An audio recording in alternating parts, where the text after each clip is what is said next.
as if that bike has a little bit more travel than his competitor, and I think that gave him a huge advantage getting up that mountain. He was going up against Jason Samuelson, and there's plenty of different classes out here today. Right now it's a 16 rider bracket here in the hooligan category. Win, you move on. Lose, you go home. Pretty simple format, but we've also got 250s out here, 450s Pro Open, some vintage bikes, a lot of racing out here today. The thing is, I don't think they're actually going home. All of these hooligans are going to head over to the beach racing that's later on today. I go again. It was actually a figure of speech, Lance. I don't think that they're actually packing up their trucks and going wherever they call their home.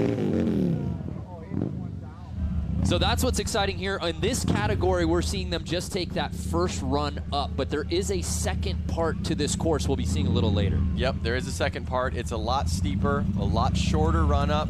What I've heard is that the stock swing arm bikes are struggling getting up. You kind of need that extended swing arm so that you can really be on the front of the bike and not loop out.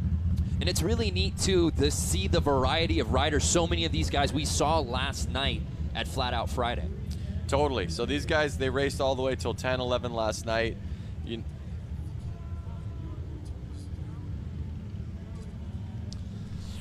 Well, it's not just Lance and I out here in the booth. The third member of our team, Diana Dahlgren, is fighting the conditions out on the course. Diana, how is it out there? You know what? The drizzle is starting to come down, so I'm actually going to go ahead and put my hood on. Hopefully it'll save me for a little bit. But you're wondering, why haven't we started the next heat? That's because Mark Hill, the last person to go up, he actually slid down the back side of the hill. The track crew is out there right now trying to get him up so that we can get this course reset and going right now. Let's go racing. Yeah, you called it. So here we go. 3X taking on 19X. Scotty 3X is actually an engineer for SpaceX when he's not out here racing. So these guys are truly hooligans, working the 9 to 5 and getting out and racing on the weekends. It was Scotty Jones that's pulling up the rear. And there you have it. 19X made it over the last jump, and he would be the winner of that heat. So he will be moving on here in our bracketed challenge. Oh, like old school hill climbing. He did not make it. It looks like he launched his bike, if you ask me. Yeah, and that's the thing with hill climb. It's all hands on deck when a bike goes down. Definitely. The track maintenance out there helping getting Scott's bike up. Those bikes are, you know, 500–600 pounds on that greasy hill. It's a struggle.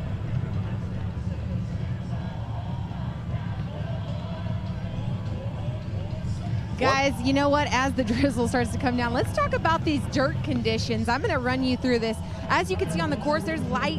You can see the dirt looking a little bit lighter, and then you're going to see patches that look very heavy. You guys, you might as well hop on a snowboard and start shredding the mud, because you literally will slip and slide down this hill. These bikes running with tires that are meant for a flat track are going to have some severe difficulties making it up this hill. We're going to see a lot of guys wiping out here. Great point to be made, and right there, both feet off the pegs, slipping and sliding up the mud. And it looks like Mishler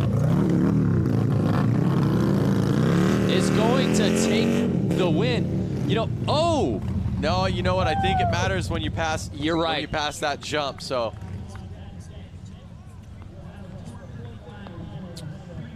So as Diana said, you'd probably have better luck with the snowboard. Let's not look forget at that rain. that this is a snowboard ski resort here in Little Switzerland. We're about 30 minutes away from downtown Milwaukee, or as Alice Cooper calls it, Milwaukee.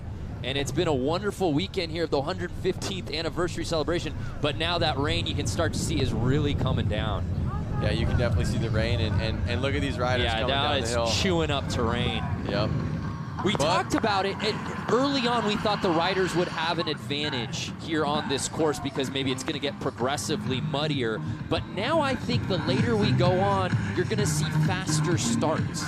You are going to see faster starts. You're noticing there's some good lines kind of getting built up at the starting line.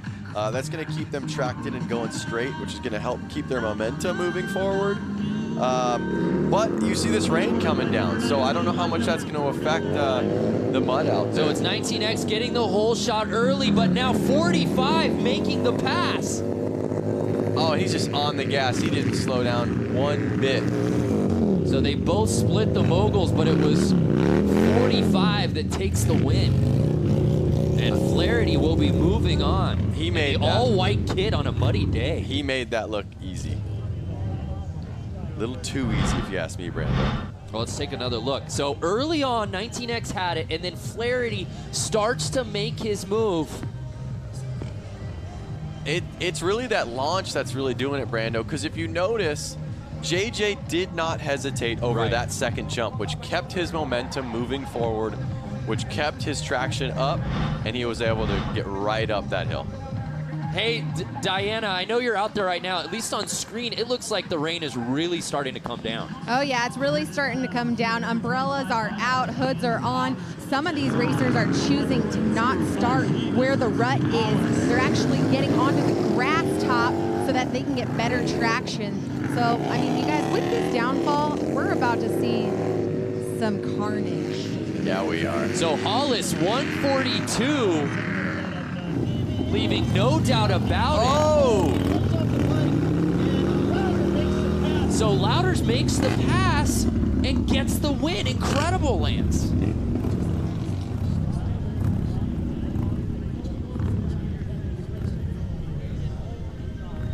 Oh, so I'm hearing in my ear right now that actually the 142 that did Hollis win. Yes, it is the jump that is the finish line. As soon as you clear that jump, which he did, and his feet came off the pegs, and it almost turned into a yard sale.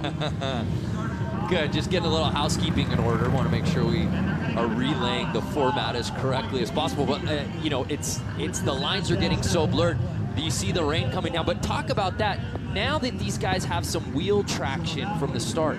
Well, the thing is, the rain's coming down, and there are the ruts there, but like Diana said, they're actually kind of not using the ruts, because what I think's happening is the rain is actually puddling in there and actually turning into a mud. If it was dry, I think the rut would be the best decision. And look, these two guys are both going in the rut. They're backing into it. I'm not sure if there is a better choice right now with all this rain. I think they're just doing, you know, what they feel is the most comfortable. The one nice thing about a rut is it is going to kind of keep you in a straight line. Keeps your back tire going straight. So here's Schruffler versus Hill. And these guys are neck and neck going into the terrain. Both of them avoiding the moguls, and it looks like Schruffler has the lead. Will he hold on? And he's got it. He does. Oh, that's the biggest launch I've seen on a hooligan bike yet. So good. So the best head-to-head battle we've seen so far here today in the hooligan class, and it's Schruffler taking the W. He moves on. Here it is where he just took off on him. Look at this launch. Watch this launch. Woo! How's the air up there, Jason? Reminds me of some Evel Knievel stuff.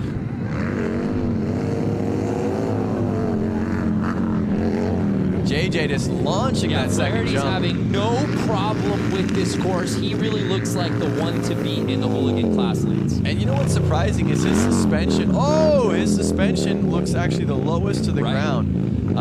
But he does not hesitate to launch any of those jumps. And you can see that that second jump, he launches it, and that's really giving him the advantage against the other riders. I'm wondering who's going to pick that up, or who's a little scared to take that on.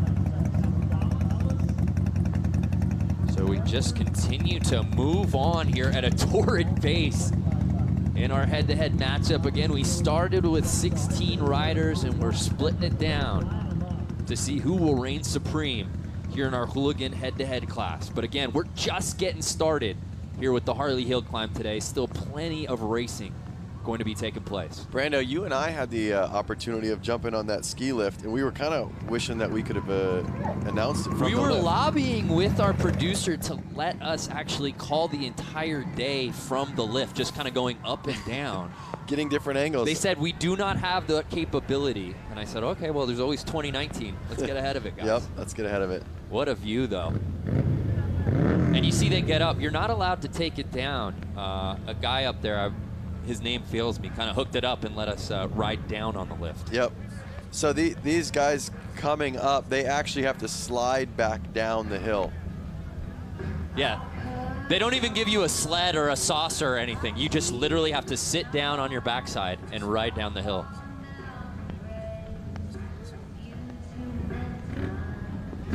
So now you see the fans really starting to storm here, little Switzerland. Yep. That's a great view right there. Look at the parking lot full. I'd like to be at that lodge right now. Thank God we took an Uber here. We wouldn't have been able to find a spot. Yep. I prefer a nice little chili bowl in that Uber, in the chalet? Yeah. You're a lodge guy, huh, at the resort. Thank you. Yeah. Look at all the ruts lined up right there. 1, 2, 3, 4, 5, 6 lines. So there you see Hollis on the right, 142. He laid this course to waste on his previous run. Watch this second jump. This really decides who's kind of winning. Yeah. And there we go, number 142 with the win.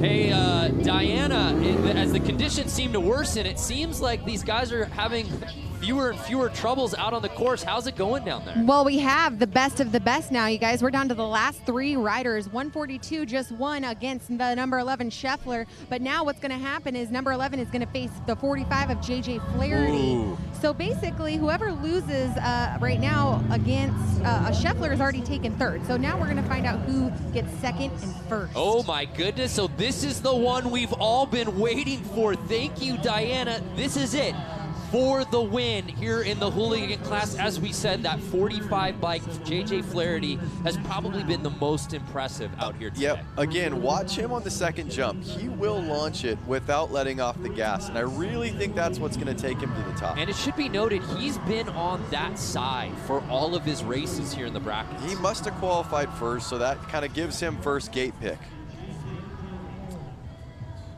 And with first gate pick, you get to pick possibly the best line.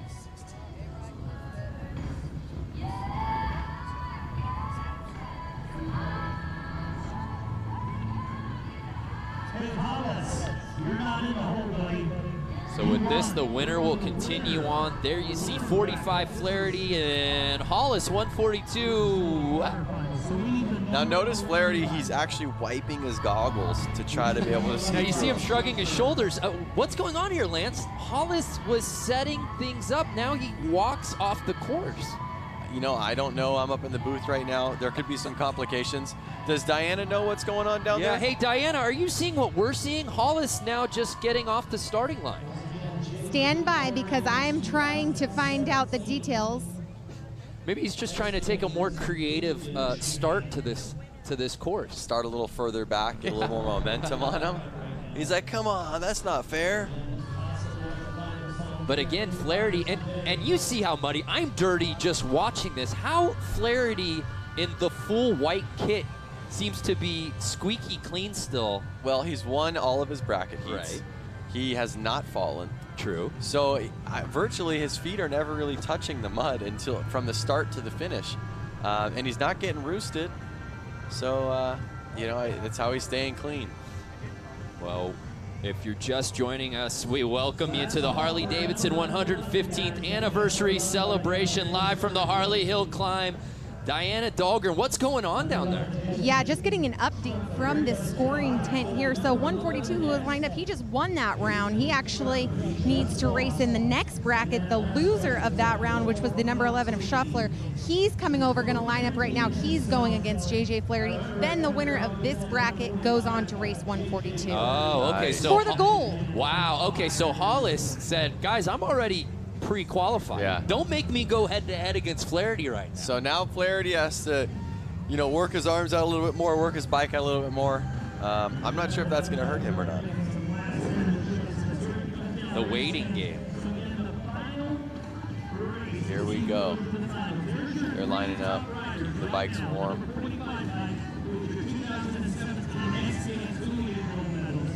Like you guys were saying, JJ Flaherty might be the guy to beat here, you guys. He's a 2017 X Games gold medalist, hooligan winner. He competes in multiple classes last night, and one that we saw him take the win in. And they're off. Yeah, here we go. So Flaherty looks, oh my goodness, they're neck and neck. It's all going to come down to this, Lance.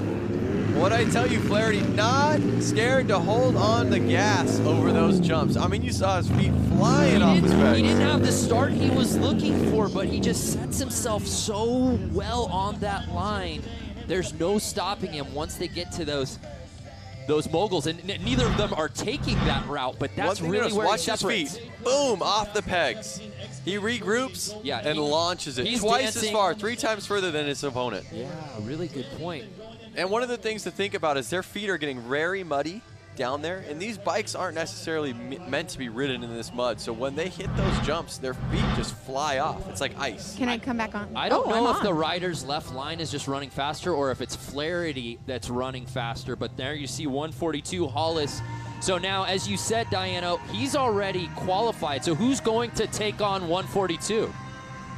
So this is Flaherty. So now Flaherty will be moving on, correct, Diana, to take on Hollis? Exactly. And then another thing to keep in mind, guys, is Flaherty is lined up on the left side of every single bracket he's just raced. He is now, 142 has just chosen the left side, which is his preference. So now he's moving to the right. I was just going to say that. Another thing to look at while you're looking at the starting line, their tires are now 4 to 6 inches deeper into the ground. So this could hold Flaherty back on this start. We'll see. Will Riders Right be Flaherty's kryptonite? We're going to find out right now.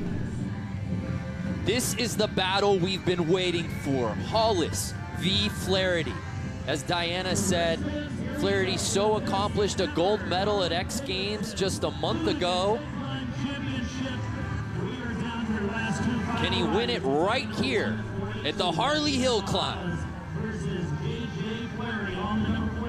Now Flaherty, like I said, his feet fell off the pegs last time. We'll see if he's going to remember that and try to hold on a little bit tighter for this setup tabletop jump. And let's see how much 142 launches that second jump, because I know he's seen Flaherty. Hollis has been watching JJ. Guaranteed.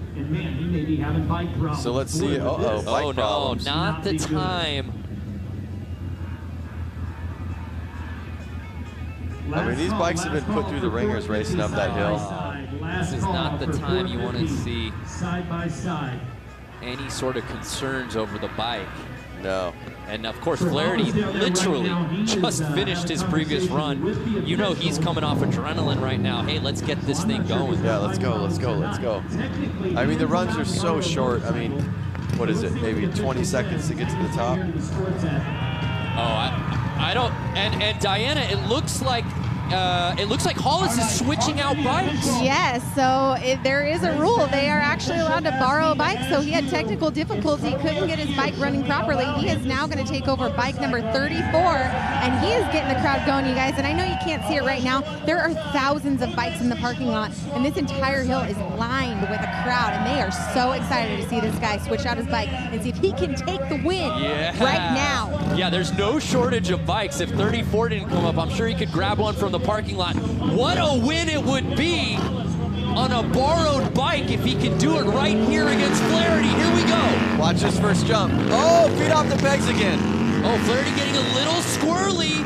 Oh. Hollis has the lead. Can Flaherty catch up? Notice Hollis launched the jump that time further than I've seen him do it all day. And Hollis on the borrowed bike takes the win. That's just an incredible story. What a moment. Mere seconds before the final race set to begin against JJ Flaherty, who we thought was the favorite to win this thing outright. Hollis has bike issues, has to borrow number 34, and wins it. Such an incredible deal. And to be the rider of the 34 bike down at the bottom, you got to be pretty proud knowing that your beast can make it up there. What a moment. And that's really what this hooligan circuit is all about, Lance. No, it's all about friendship. I mean, you saw them at the top high-fiving each other. They're both stoked they made it to the final round. They're both stoked they made it even to the top of the mountain. Yeah, absolutely. So it's Hollis with the win. Let's head down to Diana, who's with the man of the hour. Diana. Congratulations, the number 142, but he is on the 34 bike. He just took the win with a sudden change in the game plan. You went from 142 to 34 for the gold round. Yeah, I don't know what happened. The bike was running great for the last run, and then went to line it up, and it just won't fire at all. I don't know. It must be something electrical or something. Maybe something to do with the rain, because it was like the ignition was gone.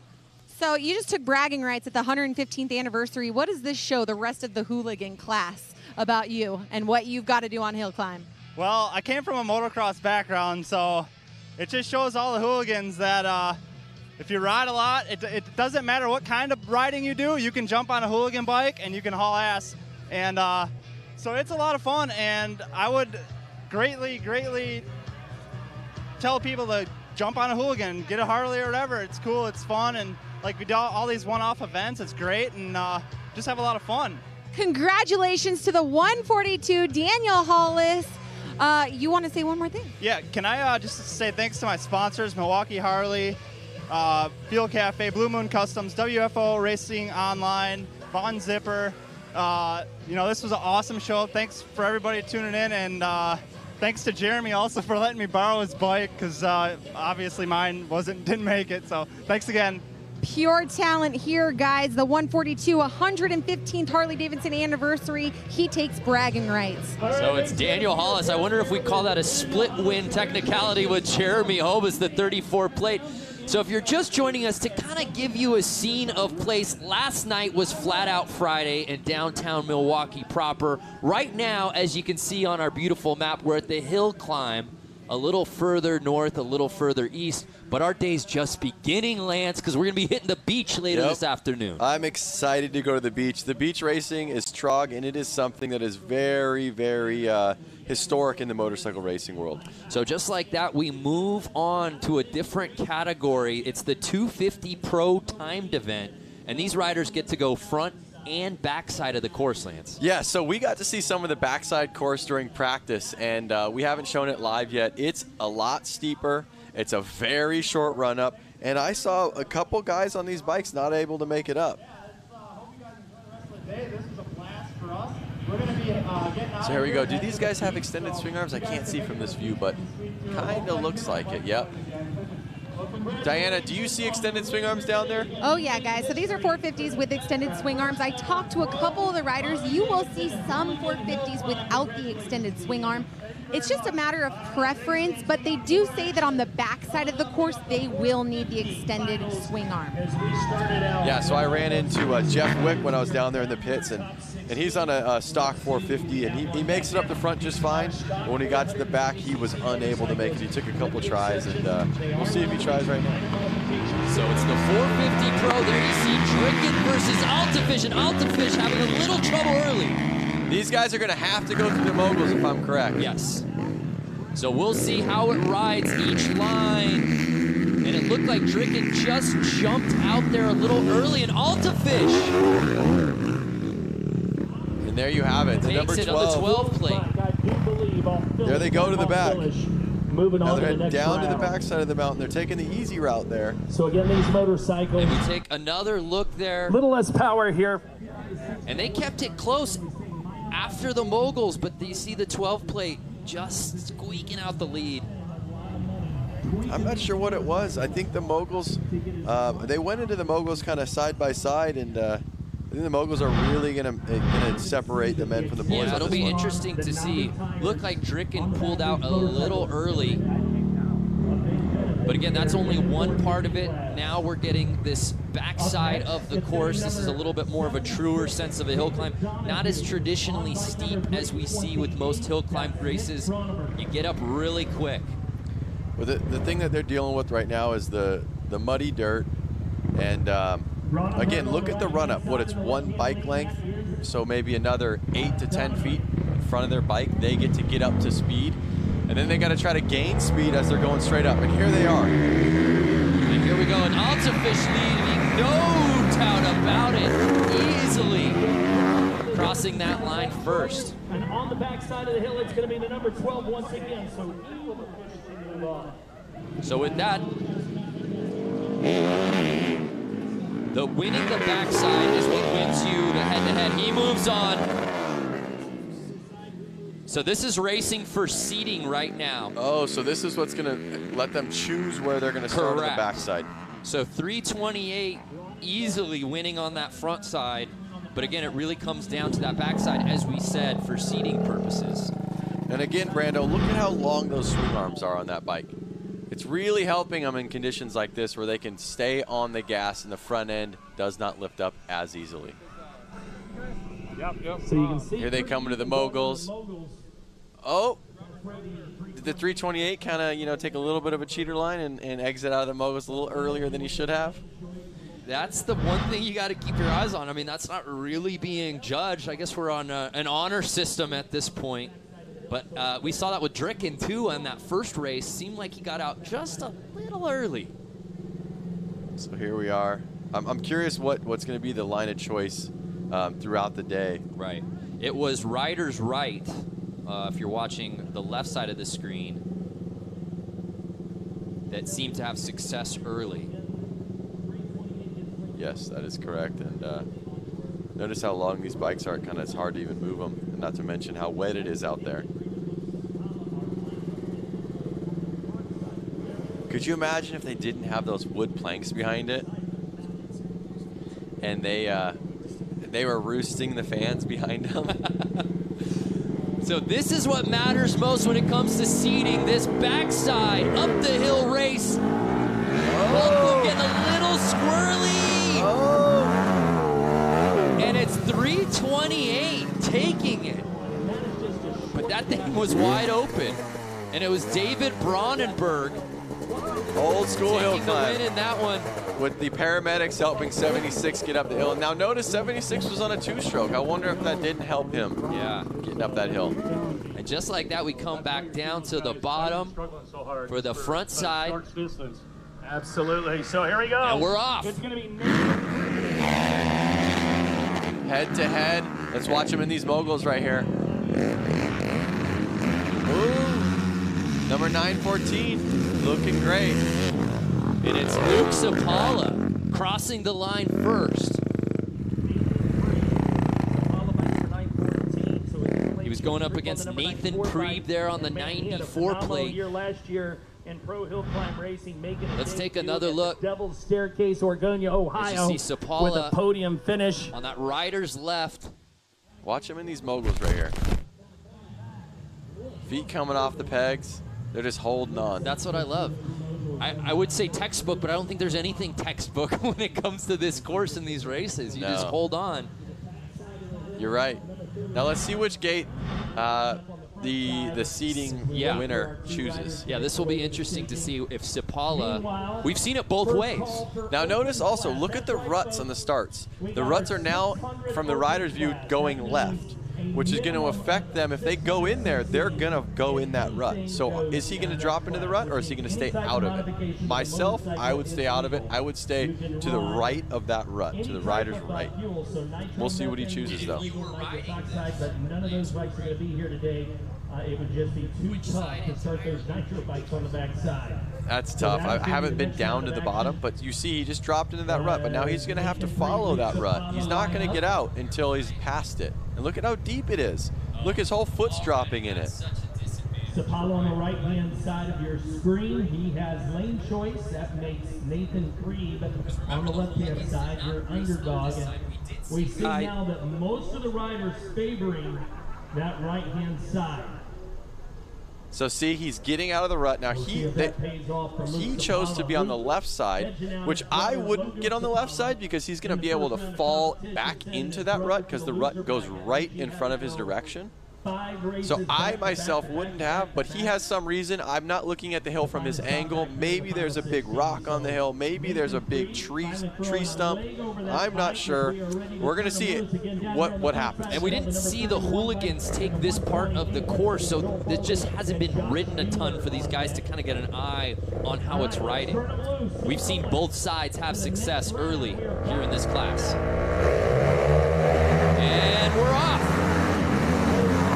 And again, Luke Sapala left no doubt on the front side and crushes that backside. He'll be moving on for seating purposes. You know, a lot that could be making these riders win or lose could be bike gearing. It could be, does he have maybe a big bore kit, a better exhaust system, something that's making his bike more powerful. So here's Mueller and Faldy. Notice the two-stroke taking the lead right there. That's an older Kawasaki, and you don't see those too often. But he made it happen right there. We'll see if that power band that he has to deal with will help him on the backside of the mountain. So Josh Mueller, that 128 bike, as you see early, stepped off for just a second, but that's where he really pulled the throttle and pulled away. Did you see the second place rider getting roosted the whole way after that? That does not feel good. Imagine BB shooting you as you're trying to also ride your motorcycle. No thank you, but he's still got one other side to race, so we'll see which side Mueller chooses. Again, like I said, watch the two-stroke. This bike has a way different power band. It could be faster. It looks like a 500 maybe. It could be a 250. I'm not 100% sure. I'm not down there. And then we don't even know the size bike of this one. Could be a built 450. Well, guys, you know, Josh Mueller has some extensive hill climb experience. I mean, don't kid yourself by the looks of that bike. It has a lot of raw power. That bike is the same one that was at X Games Aspen earlier this year. We did a feature with him and Harley-Davidson for the snow hill climb. And yeah, I mean, he is a guy to beat here today. That's a really good point, Diana. You know what? Anytime we have a question, why aren't we going down to Diana? I don't know. Why aren't we? I'm sorry, Diana. So here we go. Wow, I love that angle from the bottom. So you think it was the two-stroke, four-stroke thing that kind of helped choose the winner? Yeah, and on that side, no doubt about it. So Logan Sapala taking on Andy Heineke. 430. 450 pro class. 430 taking on Sapala's plate number. Oh my goodness. Wow, that was the cleanest I've seen through the moguls. Look at the lead he has. Oh my. Look at the lead. Wow. And he's gone. He's not even looking back. No way. He's like, I'm going to win and keep winning.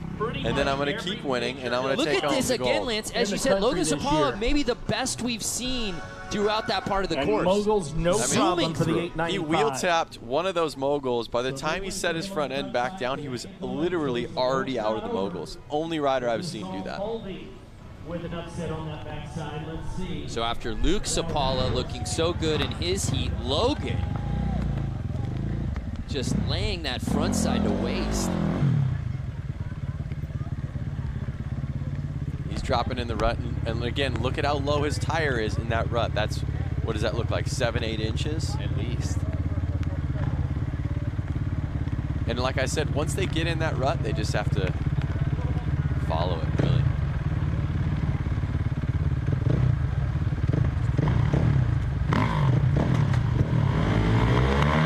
Guys, you know, we're celebrating 115 years of Harley-Davidson, and of course, with that comes the hill climb. You know, this has been being done for over 100 years. You guys got to check out the Harley-Davidson Facebook page after you're done watching us live here today. Check out some archives of the hill climb. It's pretty spectacular to see what these guys did years and years ago.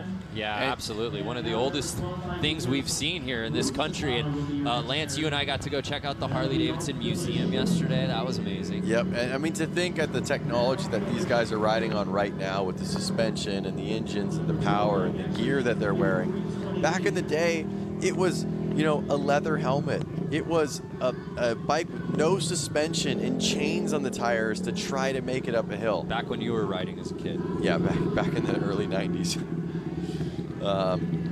But again, it's just incredible how far this sport has come, and it's just a tradition. But it always pays homage to the roots. That's what I love. Always. Even as the tech advances, the bikes advance, this is still one that will never go away. Nick Bronnenberg taking on Matt Altafilish, excuse me. Both of these guys looked good earlier in seeding. Altafilish showed no issues in our first runs of the day in this class. Here it is. Let's watch the moguls. And Matt making it look easy. Getting to the top. So after a less than ideal start, he finished that race the way he was hoping. Taking the lead, now he'll get to choose which side here on the second half of the ride. Are we seeing something yet? Are we seeing the riders in the back when they go to the backside? Are they choosing a left or right, or has it kind of just been every rider's been very different? Yeah, I don't see one side being favored or one clearly ahead of the other. Diana, are you seeing that on this backside of the course, one particular line advantageous to another? Yeah, you know what? Earlier when you guys were talking about it, as the riders come down, I've heard a little hearsay about the left line on the backside being the favorable one. The right, apparently, the rut is so deep that you're kind of caught in it for the first 15 feet or so. But I mean, it's all about a preference. Some guys do really well in the ruts, whereas other guys don't prefer it. Yep. Yeah, that's true. And notice this right here, number 12 is actually not in the big rut. He's just a foot over to the left of it. So he chose the right line, but not being in the rut. And it's interesting because 12 Matt was actually, in his previous race, was on the other side. He was on rider's left when he took the win. Well, this race right here is what really counts. Absolutely. It was for seeding. Now this is what we're looking for to move on. Notice number 328, I believe that's Nick. He doesn't even have goggles on. Imagine getting roosted without goggles. Yeah, I don't know. In the muddy conditions like that would be my choice. And they're off. And the 12 prevails. It doesn't matter what side you put Matt on. He's going to come out with the win either way. That's the way his day is going. Yep. Congratulations on your The 914 of Luke. Looking great his last race. Another rider to keep your eyes on. Watch him in the moguls this time. Yeah, Luke Sapala looked so good in his previous race. Can he hold on? Oh, Valdi taking the lead early. Watch the moguls. Let's see if he can pull it again. Look at how fast he gets through. No problem, Lance. That is his section. And Logan did the exact same thing. Yep, but he goes, it doesn't even bother him if you're ahead of him. He goes, wait till we get to the moguls. Number 31 bike. That's been the great separator for the Sapalas out here today. And I love it, man. He's so quick to get to the backside. Yep. Let's go. My heart rate is up. Again, that's Luke Sapala. So it's good. The rain has seemed to subside, but we take another look. This is what we're talking about, Lance. 31 takes the lead early, but Sapala cool as the other side of the pillow because he knows once he hits the moguls, there's no stopping him. Just right through it. I mean, it didn't even slow him down. I'm wondering if the left side's a little bit easier. Running a little quicker. Could be. Now he is choosing the left side, it looks like. So we are not seeing that there is a left or right side that's Not better. at all, yeah. Last winner took the right side. This winner's taking the left side. He's deep in the rut. Notice his tires 6 to 8 inches down.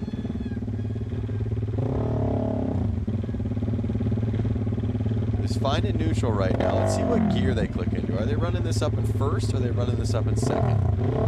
Looks like he's trying to keep it neutral, but he just clicked up maybe second gear. So starting off in second on the gas. Yeah. They're just staying in second the whole time. Sapala easily taking the win there in second gear.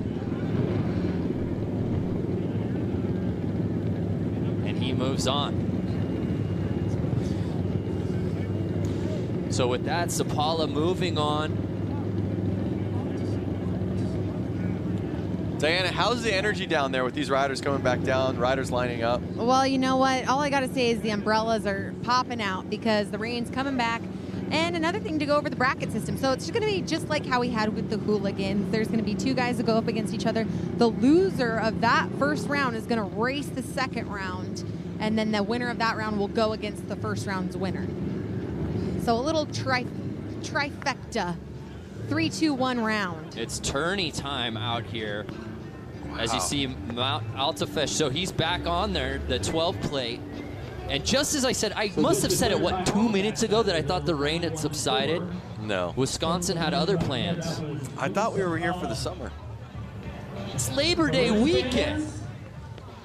But still, it's been an amazing weekend. We're obviously out here at Little Switzerland today. We were in downtown Milwaukee yesterday for Flat Out Friday. People coming from all over the world for Harley-Davidson 115th anniversary celebration. We flew here, but I feel like we're missing out. We should have figured out how to get bikes here, huh? We should have, that's for sure. One thing I'd like to point out is notice motorcycle riding is very a eye sport. It's just you out there, right? But all of these riders have a team behind them. Notice the man helping him with his umbrella, holding his goggles. You have a whole support team helping you keep your bike dialed in, keeping you ready to race, so you can just focus on your racing. 100%. We, not me. So this is one we've been waiting for. Altafish versus Sapala. Both have looked so good on this course here today. Uh-oh, rain's coming down hard. And notice, 914's on the right side. Is he going to be able to do the moguls like he has been? Oh, threw him nicely. And he takes the lead. It doesn't matter what side you put Luke Sapala on. He's going to come out victorious, Lance. He has those moguls dialed. He is not scared to stay on the gas when he approaches them. Diana, it just seems like Sapala has had no problem whether he's on the left, whether he's on the right. Even if he doesn't take the whole shot, it's all about the moguls where he seems to be taking the lead. Is that what it looks like down there? Well, the funny thing is, you just said without him getting the whole shot, that's exactly right. It looked like he got tripped up on his gear right off the start. So I was a little shocked when he took it through the wind, but the mogul section is definitely where he's going to capitalize on taking this front hill round. So both of these guys have looked really good on the backside, so I'm looking forward to this one, Lance. Yep. Notice that Luke chooses the left side in the rut. And that's what he chose last time, if you recall. Yep. So he's in neutral right now. Notice the tether on his arm. That tether on his arm is an instant shutoff, so if he gets separated from the bike is not going to take off without him. Something that you would normally see on, let's say, a jet ski. You're gonna have a bad time. Yep. And here we go. And Sapala, it looks like it was a come from behind. I thought Altafish might have had the lead early. 9:14, your final. But it was Sapala that moves past him. He has definitely shown that he's the king of this hill. Now, I'm starting to hear the rain. You guys, I don't know if you realize this, but 895, he's already lined up. That is Sapala. And then we have the 914 of Sapala about to line up against him. You know, are we going to see brothers going head-to-head here? I was just going to say, did I hear Sapala? Are we seeing double out here today? Yes, that's exactly what we're seeing. Is Sapala and Sapala going to be in the final round? So this is the round for third place, if I'm correct. Yes. Correct. So we still have a Sapala, and then, so Matt has to go against another Sapala. Not Altafish goes, are you kidding me? I lose to Luke Sapala, now you got to make me go up against Logan?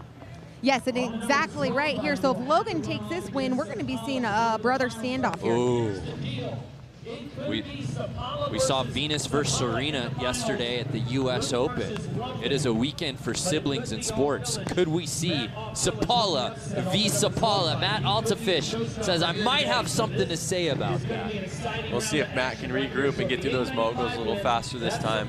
For those of you watching live on Facebook right now and all of our channels, make sure you give us a comment. Let us know what you're thinking so far about the hill climb. Over 100 years, 115-year anniversary here that's going down. Here we go. And it looks like Sapala takes the early lead, and it's the moguls where he's really pushed past the competition, and it's more of the same Logan Sapala. Diana, I just, when you said that, I popped onto Facebook. Even though I'm watching it live right here, I popped onto Facebook just to check it out. I'm seeing people from all around the world watching this. Yeah, we love to hear where people are from. Yep, Taina Holm all the way from Finland. Right now, we are streaming on thousands of channels live, guys. I mean, across the globe right now, they are watching the 115th Harley-Davidson anniversary. Yeah, that is the power of Harley-Davidson. Holler at us. We're not kidding. Give us a shout. Tell us where you're watching from, and we'll show you some love here on the broadcast here today. Yep, I'm seeing Camille all the way from Ireland. What's up, Camille? Luis Gonzalez, I am here. You are here in Little Switzerland. All right, Luis. I like that. Goose Bay, Newfoundland, Canada, Derek Cleary. Keith Wenrick in Mesa, Arizona, we see you. I want to know out of these guys watching right now, what bike would they ride? What bike would you rip up this mountain? Tell me right now. So here we go. It's the backside between Altafish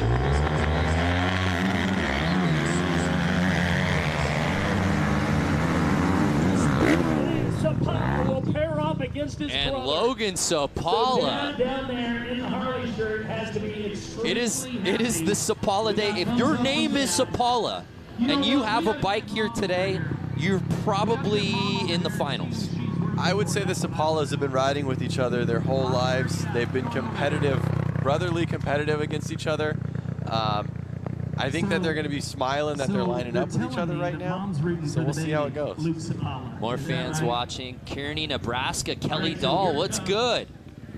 South Padre Island, Texas, stand up. We see you, Karen. Arwo Grunveld, all the way from the Netherlands. Toms River, New Jersey, Doug Staples. Great to see such a global crowd watching here. And we've got brother v. brother. This is that storybook ending to that 450 class. Logan versus Luke. Who's gonna take it, Lance? Oh! Here's the mogul section. Head to head. Oh my goodness! Head to head. Oh, Wow. that was a photo finish, Lance. Wow, I can't even tell you who won right now. Logan Sapala just took that front round. Wow. So it was Logan, Diana, that took it. I mean, they were neck and neck there. That's Logan. Luke's little Wow, brother that was in a the light photo blue. finish. Even watching it live again, And man, that's the finish need to about see a right there. photo. So I think One it's thing gonna we do know is their dad definitely taught him how to do the whoop section. Got you. So they have been trained in the whoops, which is really helping them in the moguls right now, and it's shown from the morning they started. Again, 895 plate is Logan. Luke Sapala in the 914, correct? Yes, that is correct. Logan on the 895 and Luke on the 914. I mean, I wonder who's older here. Or are they twins? I mean, we're going to find out here shortly. I'm going to try to get some information on these guys. Get both of them if you can. It'd be cool to see their reaction at the end of the race. I'm sorry. You both are confused. They're actually not brothers. It's a pure coincidence that they're both Sapalas with the same graphics and the same bikes. Logan versus Luke on the backside. Who will reign supreme? And it's the 895. Logan with the lead. Yeah. Oh! Luke Sapala goes down. Luke sending it just past the finish line with the lawn dart there at the end. How about a race, fans? And Logan is just like, yeah, I won. I'm going back down. I'm going to do my interview. I want to meet Diana. Man. I want to meet Miss Supercross. Yeah, that's She's down incentive there. enough. So it's Logan Sapala, but Luke made it interesting earlier. As you saw, Logan really had to round out that line, Luke. Let's go live coverage first. We'll try and get their audience. And of course, Luke had to go for style points there at the end. Well, let's head down to Diana, who's with our winner. Logan Sapala, the number 895. Wow, capitalizing off the mogul section. I keep calling it the whoop section. Amazing battle against your brother. Was a Sapala show off. Yeah. Wonderful. Well, I think we're getting a little bit of static feedback here in town. He's saying that it's going great for all you guys out here watching. For those of you watching live on Facebook, is there any last words you want to say to your brother? Pretty soon, so I'm going to enjoy it while I can. Okay, well, congratulations, Sapala brothers. I'm going to let you go the number 895. Let's see if we can get, I'm going to see if we can get Luke.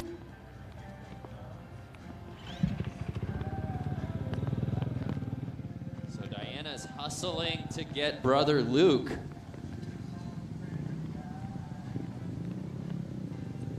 Luke Sapala, amazing racing all morning. I've been saying that your dad must have taught you guys how to handle the whoop section, right? So how was it up there? And then also that last round, you just took a fall at the very end. Yeah, the hill is super fun, and that whoop is like, that's the most important part of the hill. If you get through there good, then you at least get lane choice. But yeah, on that top part, I don't know, I just think I hit a rock or something on the top, and my back tire just kicked out, and I just went right over. Are you the younger or the older brother? Younger. Okay, so the older brother took the victory here today. When's the next matchup between Sapalas? Probably next weekend, hopefully. All right, well, big round of applause here from Little Switzerland for the Sapalo brothers. Guys, we're going to take it back up to you. Yeah, thank you, Diana. Just a super neat story to see both those guys. And we were seeing all throughout their heats and the brackets that they were probably the most impressive all day. It was fitting that they would end up going head-to-head there in the final. No, it was great. I'm sure their dad was stoked. I'm sure the family was stoked. Everybody that's watching it from their hometown is going, wow, they both made it. Wow, they're head-to-head. Yeah, and they made it so close, especially on the front side. That was a photo finish. I could watch that replay a few times and probably change my mind on who won that front side. Totally, totally. But, I mean, you saw him in the backside, and it was pretty, you know, that you could tell who won that one. Yeah. Well, we're just getting started out here today at the Harley-Davidson Hill Climb. The Open Pro is the next ones. They'll also be hitting front and back here on the course.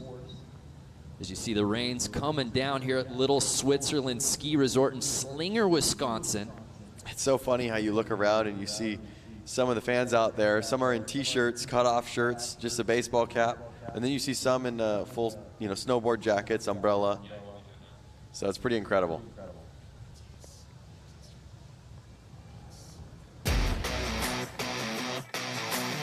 Years ago, two men, William Harley and Arthur Davidson, had a simple idea: attach a motor to a bike. Little did they know that concept would give birth to a culture all its own. In celebration of an American icon, bikers have gathered from near and far to test themselves and the clock. Last night, spills and thrills ruled the oval during Flat Out Friday to begin this weekend's festivities on the shores of Lake Michigan. This morning, expect more as we go vertical. It's hill climb. Then, with no time to catch your breath, speed meets sand at the beach brawl, something the racing community hasn't seen in a century.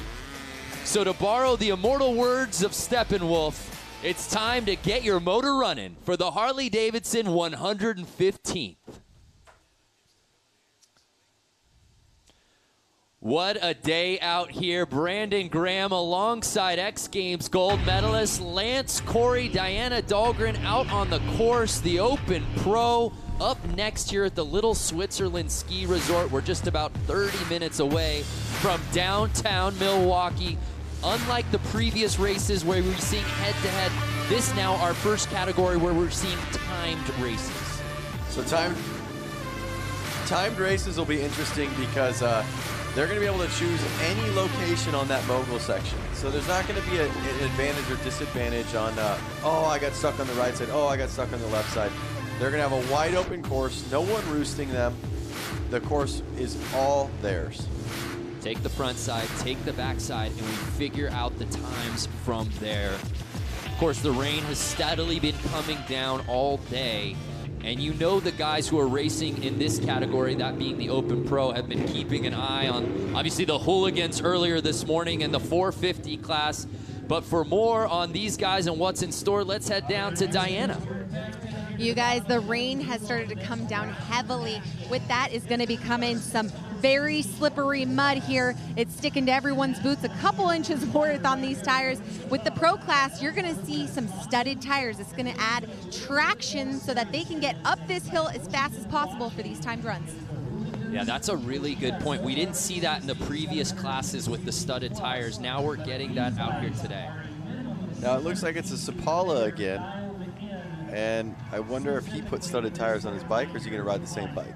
Interesting. Logan Sapala, who took the win in the 450 class just minutes ago, is now getting timed in the Open Pro event.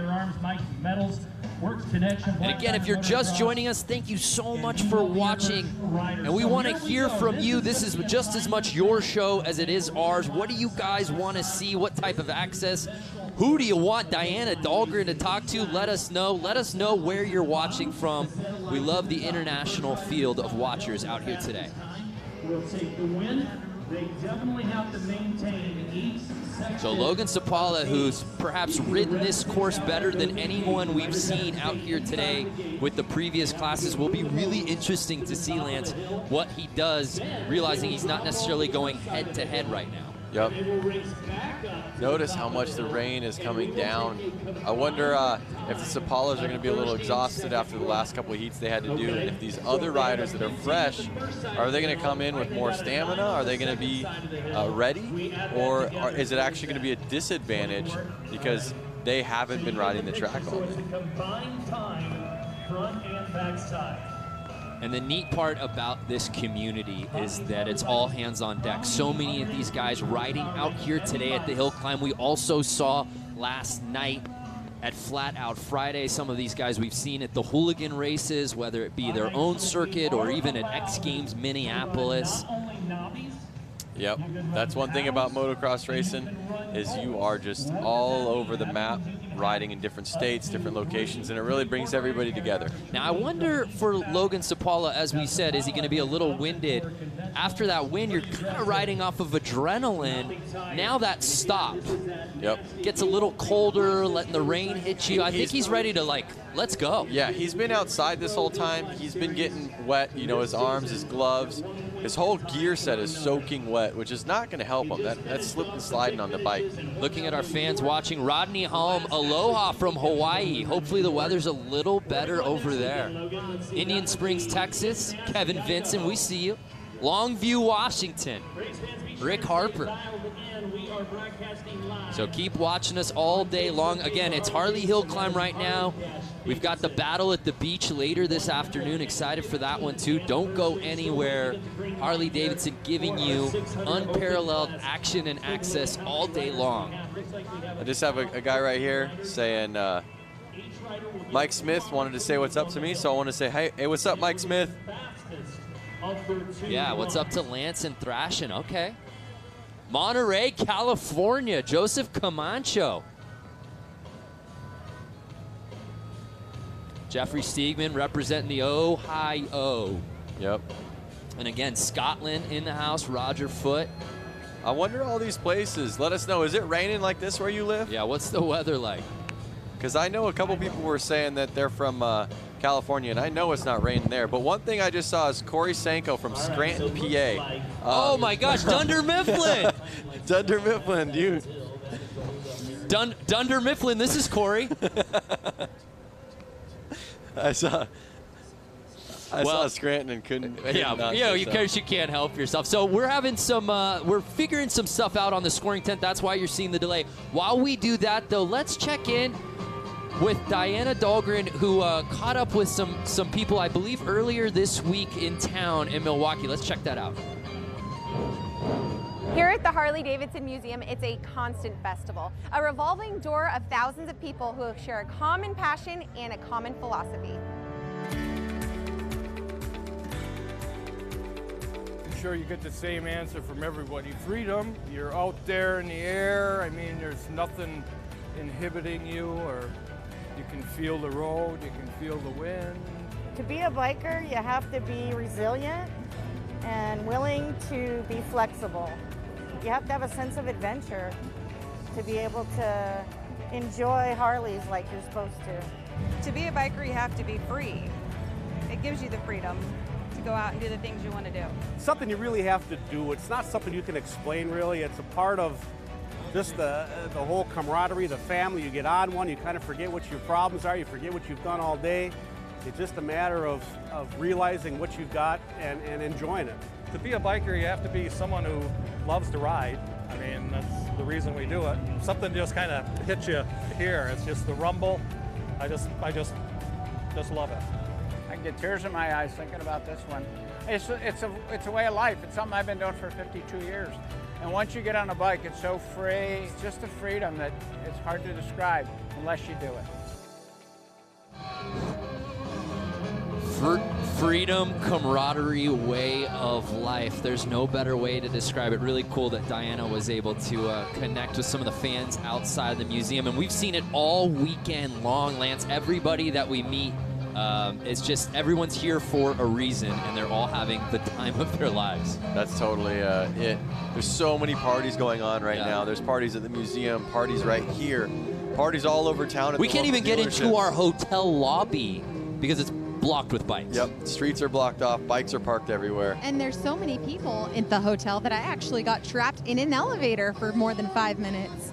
Diana, I don't know what is up with you and getting trapped in elevators. I don't want to air old stories, but I believe you got trapped in an elevator at X Games about a month ago too, right? Yes, I did. We made a sports center the next morning because there was 3 Olympic gold medalists on the elevator with me. We were trapped for about an hour, just short of an hour and a half. Oh, that's my nightmare. But the thing that you told me last night was there was 3 gold medalists and like 15 more people, so 20 of you in there. Yes, there was about 20 of us in an elevator. I wonder why the elevator got stuck. We're getting off the rails, though. If you're watching, you're checking out the Harley-Davidson hill climb from Little Switzerland Ski Resort here in Slinger, Wisconsin. Brandon Graham and Lance Corey in the booth, and the fantastic, the incomparable Diana Dahlgren just bearing out the conditions out on the course. And Diana, how is the rain? Is it still coming down? Any sort of clearance out there yet?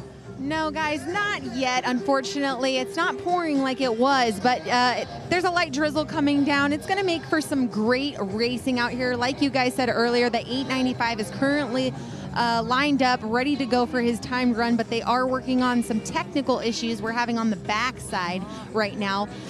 But you know what? This is just a wonderful celebration. Like I said earlier, the parking lot has thousands of Harley-Davidsons.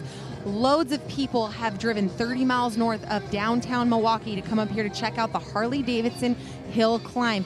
And like we've been saying all morning long, is that this is a century-long event. This is what Harley-Davidson was built off of. This was one of the first sports that they came out here in the early 1910s. And the museum in downtown Milwaukee shows some amazing things depicting a hill climb 100 years ago. And if you don't have a dirt bike to get up the hill, there's always the chairlift. My favorite route. Actually, no, I do want to ride up that hill. Well, there's no shortage of bikes, Lance. If you want to take a break from the booth, you can get out there. So you can handle this? Look at this, huh? Will any of these work? Oh, man, I'd love to ride that gray Battleship CVO right there. How about you guys watching out there on Facebook? Any particular Harley out there catching your eye? There's a lot of bikes out there. Jake Berg, send it already. We're getting there, Jake. I promise you we're getting there. The thing that's cool about being on a bike, and the reason why I love it, is if you're here on a bike, you're getting anywhere you want to go. Yeah. You're in a car, you're getting jammed up. Well, that was why you kept hearing it time and time again in that feature where Diana went and met with some of those lovely riders outside the Harley-Davidson Museum. Freedom was a word that kept getting used over and over again. It might sound cliche, but there's no truer sense when you talk about jumping on a bike. You're right. So as we continue to wait here with some of the scoring things getting worked out, let's head down to Diana, who's with 895. Yes, I'm down here with the Sapala brother, and I was just thinking what a great idea it would be to go over some of the features on this bike to show you guys what is going to be racing up this hill. So, Logan, right? There's 2 of you. I get you confused. So let's go over your motorcycle. Tell us what the key differences are for this class versus the hill. Yeah, these are totally custom frames that are hand-built. Like, this one was hand-built by my dad and Mike Bronk. And just bike motor out of a BR 1125 for a Buell 1125. Then we put a 1190 big bore kit in it. Custom tunes, custom exhaust, custom airbox. I mean, pretty much every part of them besides the suspension is 100% custom. Is this type going to play a key role in the traction getting up there? Yeah, definitely. Like a paddle tire right now would be really skaty because the ground is so hard and slippery. So I went with a knobby. It should get a little better hook, but not quite as good as the metal. So where are you and your family from? Ellsworth, Wisconsin. It's about 45 minutes east of the Twin Cities in Minnesota. Okay, so it wasn't that far of a drive. We have some of your competitors who've driven, you know, from Arizona, California. Is hill climb very prominent here in Wisconsin? Yeah, right where I live is about the strongest amateur district or amateur scene that hill climbing has, and they're all really fast guys. And this is exactly why we didn't take the win in the class before this one. So we're going to get ready to get these things going. I'm going to get you suited and booted so that we can take off. Guys, that was the key difference. Is hopefully you heard all that from down here, and we're going to get ready to go racing. Yeah, thank you, Diana. So, as Logan said, this is no accident.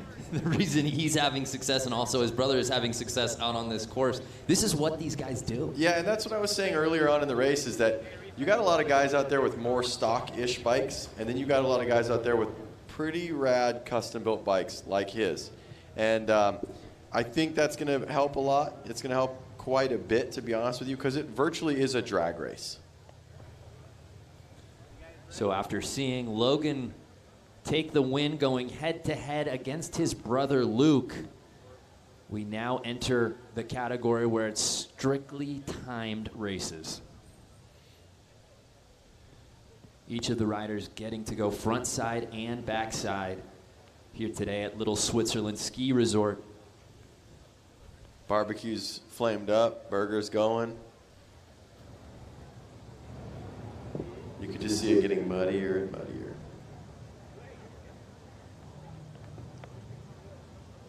Brando, what do you think? You think you can make it up the hill? No doubt about it, partner. Are you challenging me? Not a challenge, more just, you know. You know what? Here's what we're going to do. We don't have bikes. And while we wait for this, maybe we can put the headsets down. Why don't we just run up this thing? On our feet. No, I was thinking doing handstands up there. Yes, on our feet. Okay. I mean, it's a timed run. We don't even have to go head-to-head. I'll take the chairlift. That's your All right, I hear a bike choice. started up. I think we're ready to roll. So after that wait, Logan Sapala ready to kick things off here in the Open Pro timed event. Oh, wait a second. This is a different bike than he was on before. You're right. Way louder. You hear that? Yeah, this thing's purring. And I know he just... And here he goes. He's had no problem with this course in the head-to-head. Will we see more of the same here in the timed portion? So he slows down quite a bit because it's such a powerful bike and the engine's probably so heavy that he didn't want to carry too much momentum into it. So a 13.589. So it's a combined time between the front and back side. He goes 13.589 on the front side. As you said, having to square this thing up and go right down the middle. Probably slower in the mogul section than we've seen him all day. Yep.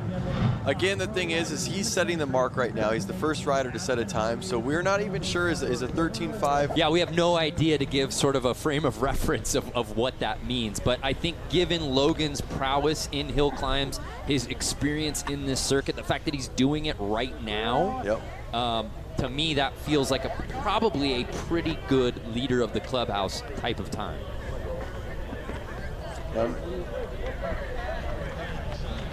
So Diana, we saw him there finally on the time portion. We got ready to roll.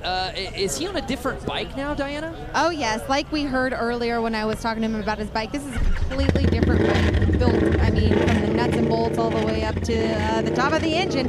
But this is our silver medalist from X-Games Aspen in the hill climb. Oh, that's right. For those who didn't watch, as we await his time on the backside, we did the Harley-Davidson snow hill climb that Lance, myself, and Diana were all a part of. As many of these guys we're seeing out here today actually took their bikes and rode up the super pipe. So there you see 2.619. So I heard something about a 16 second.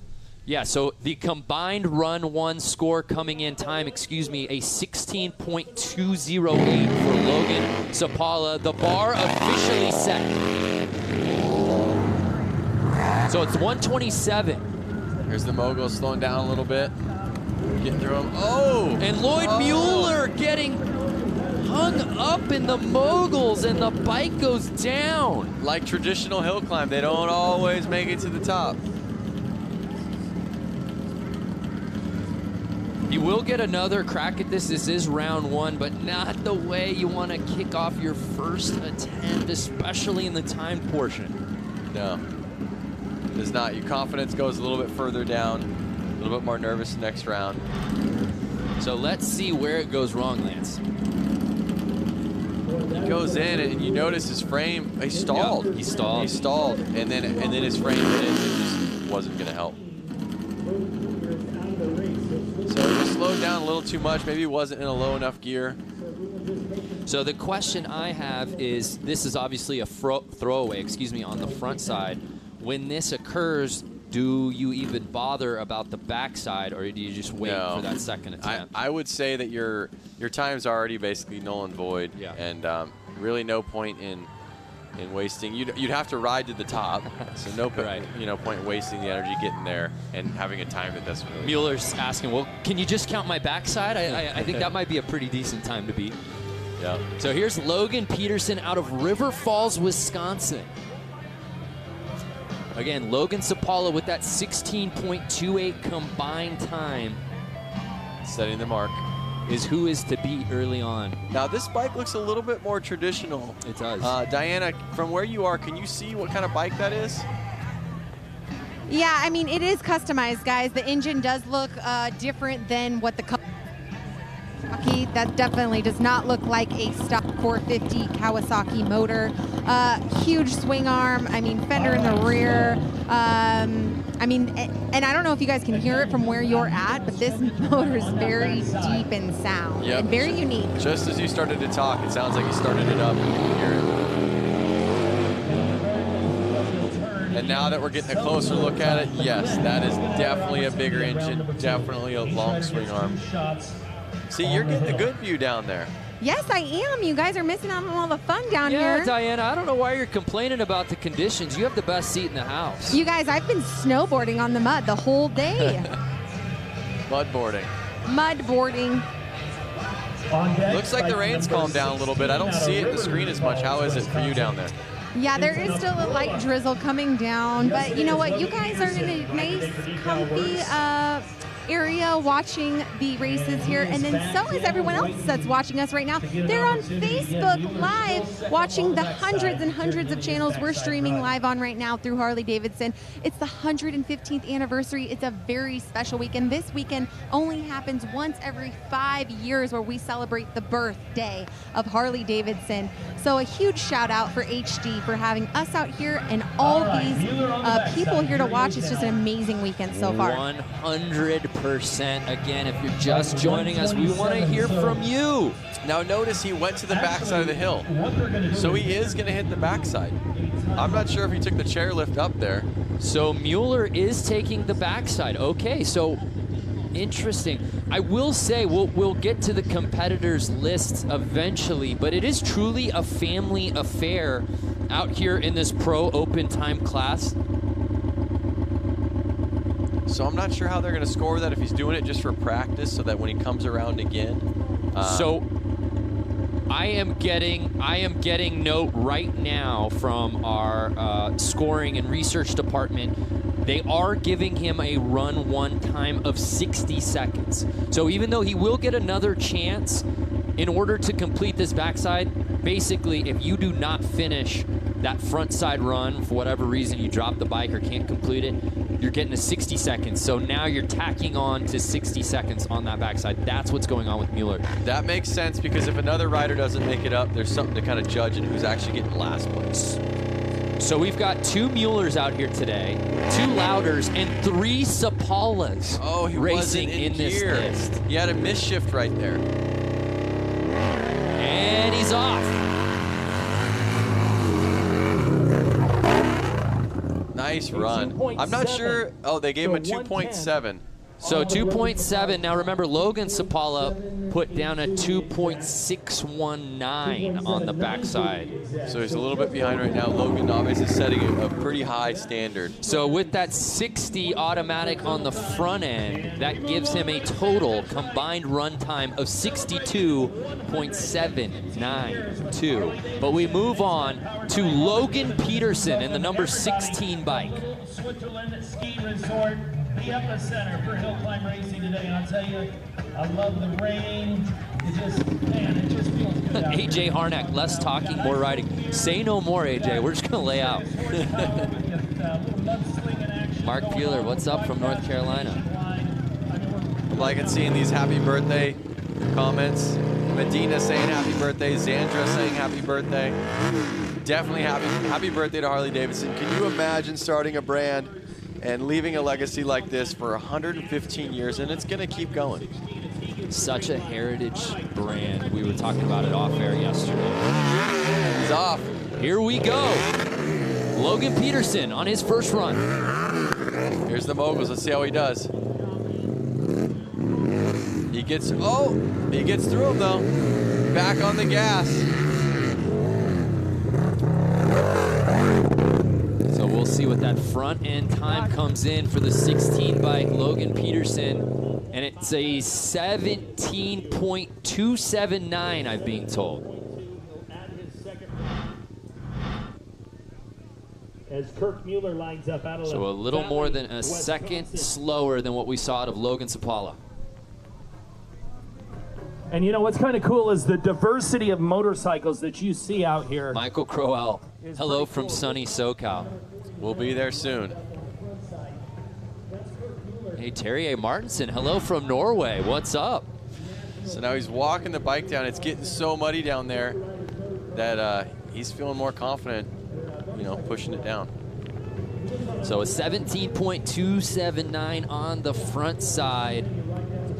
That's going to put him quite a bit behind Logan. Already, that's 4 seconds slower than what Logan did on the front side. That's actually slower than Logan's combined run time. Yep. And he's still got another side to go. Hey guys, I'm not sure what this, I'm gonna actually end up finding out about it, but there are charge up stations down here next to all these bikes, and when 16 was about to take off earlier, it looked like his dad was giving the bike a charge, possibly to start it. Lance, would you know anything about that? Yeah, so these engines are so powerful, that so big that they don't have kick starts on them, and I believe they also don't have electric starts. So they actually need a machine that'll come up and start the bike for them. And you can see one right there on a dolly, that red dolly. That actually starts their bike up for him. So I think that right now he's a little worried. He doesn't want his bike to stall. Otherwise, he could be kind of stuck at the bottom of that mountain without that starter that you're talking about.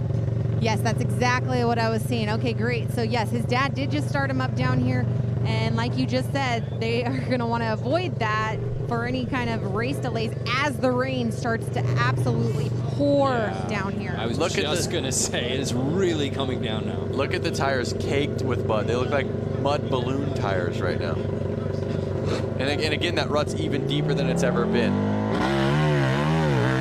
And the 16 bike, Logan Peterson on the backside. Yeah, I guess making it to the top.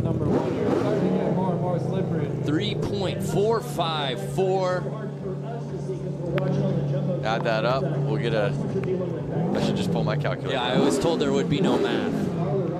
So that comes out to a 20.738. So still Logan Sapala, leader of the clubhouse.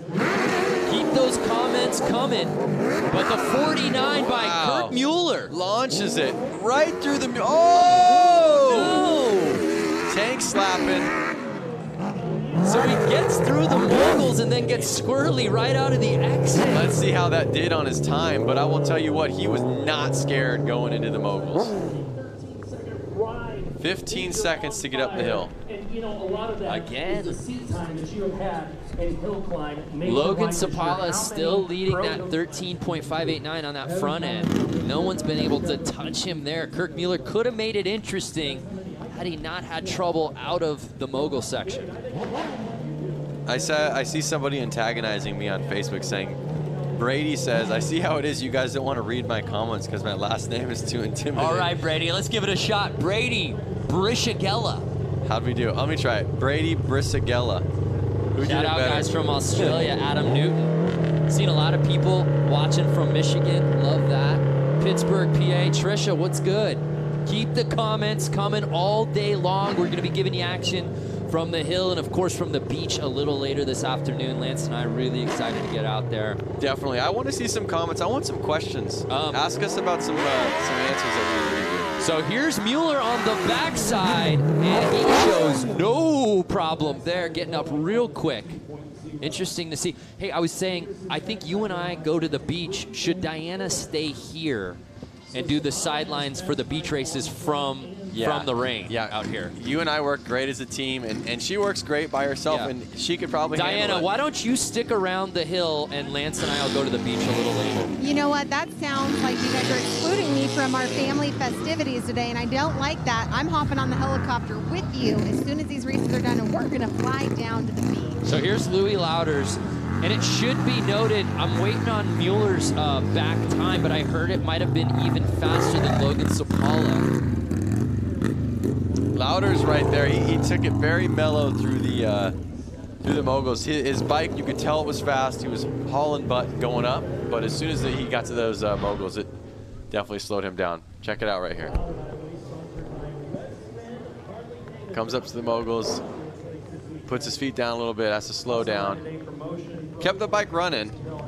We saw the Lauders brothers in Aspen. Yes, we did. The X Games Aspen back in late January. They're at a West Bend Harley-Davidson, which is actually a local Harley shop to the area. Rich Luciano, my 5 wives and 23 kids in Utah love this.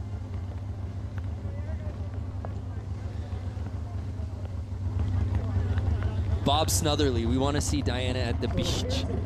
All right, Bob, we'll bring Diana to the beach. Diana, you can come. You know what? That's because give the people what they want. Give the people what they want. I think they want less Lance and I, more Diana Dahlgren. I don't know why beach. you guys are still talking at this point. So we're still waiting on some of these backside times. Hey, look at that. Brady says, whoever tried my name last got it right. Oh, your boy. That was Lance Corey, X Games gold medalist. And a spelling linguist specialist as well. Robbie asks, so it's a dirt bike with a Harley motor? Yes, a lot of these bikes are custom made, and they're having street engines in them. Diana, what do we have going on down there? You know what? There's a lot of things happening down here. What I will tell you is happening right now is that people are running into the chalet to get out of the rain, and then if they don't have, most people though are throwing on ponchos, and actually guys, that's what I'm getting on. Next time you're gonna see me, I'm gonna have a Harley-Davidson poncho on because it's just pouring down here. Charles Anderson, first time watcher, long time Harley rider. Love to hear that. Welcome, Charles. And LaTowers makes it up there without a huckabuck, making it look easy. Let's see what his time is. 3.62 on the back end. So again, Logan Sapala is still leading with the combined run times, and that's what matters most, that 16.206. Kirk Mueller right behind him with that 17.372. It should be noted as we move on in this contest, Kirk Mueller has the fastest backside time with 2.3 on the dot. I'm reading one right here. Scott Bowling, he's saying, remember doing this stuff as a kid, I wish I still was. We had a rider last night, 78 years old, win his class in the flat track races. Yeah, I saw that guy. That was amazing. He looked just like Regis Philbin. It's never too late, people. It's never too late. So here's Luke Sapala, much like brother Logan, having no issue with the front side. His time coming in 15.085. Watch this again. Watch him through the moguls. Yeah. He was crushing the moguls on his 450. So the younger of the Sapala brothers, who lost to his brother in the previous class final. Luke on a Harley-Davidson some ground. On 914.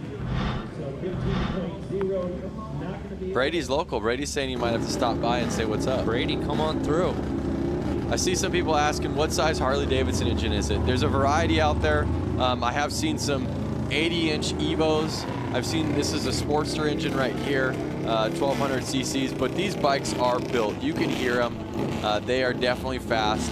I'm not sure what they have them, built up to, but 1200 plus cc's, that is for sure. And you can imagine they were just on 450 cc's, so over double the power. Dylan McClellan. Hey guys, it's a nice 90 degrees here in Florida. All right. don't have to rub it in. On that Harley, a time of So Luke Sapala really picking up where he left off in the previous class. That backside time actually beating older brother, a 2.391. Still a second slower, though, when you combine his front time score. But again, the Sapalas really the ones to watch. And there you see the rain coming down. We move on, though. Dan Louders. Oh! Just like old school hill climb. All or nothing right there with Dan Louders. And Dan got shook. Let's hope that Dan's all right. I can see that he's breathing, and I think he's just laying there in awe. Yeah, I no think he might be, on. No, watch this right here. Oh. Oh, yeah, he goes definitely got the wind knocked out of him right hard there. on the wrists, and hopefully he's just mud angeling down there. He's up on his feet. That's good to see. So right there, Dan's got a Evo Harley-Davidson engine in it. Something that was built more in the 90s. But I have seen that bike, and it is definitely built. Woo! That bike took him for a ride. Lonnie Richter, the brothers own the hill today. Yeah, there's no doubt about that. Sapala's looking so good out here. So with that, of course, Louders unable to finish the front side. He'll get that 60 seconds automatically tacked on for his front end run time, and he'll get a crack at that backside. Hill support right there to get Dan off the mountain. You can see their shirts starting to soak. Look at the tire covered in that mud. Just caked that back tire, my goodness. So he's riding, it looks like he's riding down, Lance. Yeah, I wonder if he's not going to make it to the top this time. He got the wind knocked out of him. He hit the ground pretty hard. Love from Italy, ciao. What's up, Fabrizio? Come on.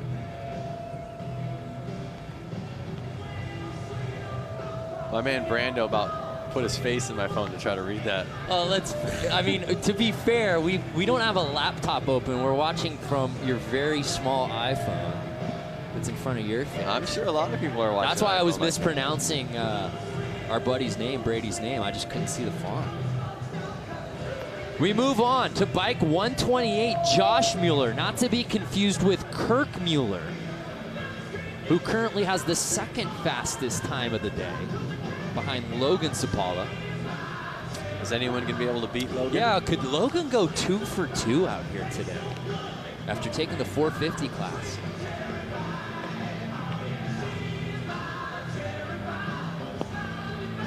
Joello Olivio, guys, come to Puerto Rico. Like Lance and I? Because we'll do it. Look at him start the bike. So he had that machine that... Yeah, this is what Diana was asking about. That just started the bike, and you heard it just like right there. It was gnarly. Another Mueller is about to head the hill. I don't know if you guys can see me, maybe out your little window, but I am fully ponchoed out right now. Oh my gosh, yeah, we can't see you on screen, but I just looked out the window of our booth, and you've got a fluorescent poncho on, and he's holding on. Whoa! Take it easy, take it easy. Oh, misshift. Let's get it into gear. Lance, he was flying to start that run out, just holding on for dear life. Every obstacle had his feet flailing. Yeah, pin it to win it. Brian P. O'Connor couldn't have said it better. 20.324. But man, he made it interesting right as he started that mogul section. Yep. Watch this. Feet come off the pegs. Off the pegs, off to the side. Oh my goodness. Can we just shout out to Cliff White right now? I snow skied Little Switzerland, which is where we are right now, while in high school from 64 to 68. Loved every run. We're talking 54 years ago. Cliff was out here on 2 planks putting it down in Little Switzerland. On 2 planks. I wonder if you ever imagined that 50 years later he'd be watching Harley-Davidsons rip up this mountain. Cliff White, God bless you for watching, man. So 128. Josh Mueller trying to take on this backside after posting a 20.324 on the front end. Getting questions here. How many different classes are there? Right now we're in the Open Pro. Of course, we had the 450s earlier. There was the Hooligans to kick off the morning. So this course has seen a lot of bikes on it here today.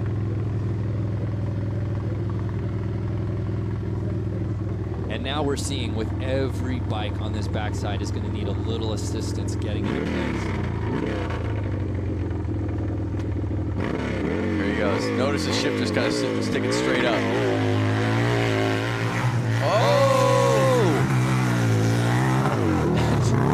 Opted for a little bit more of the scenic route as he goes left, but is able to hold on. That's the rut's actually kind of pushing him to the side, so he must have dropped into somebody else's rut that he wasn't ready for. Kind of bucked his bike out. He stayed on the bike though, stayed on the gas, and he made it to the top. So I know that slowed him down quite a bit though. Yeah, so still a decent combined score for Josh Mueller, 24.109. Again though, Logan Sapala still in the lead. Now notice this bike right here. It's kind of a morph between a sport bike and a dirt bike.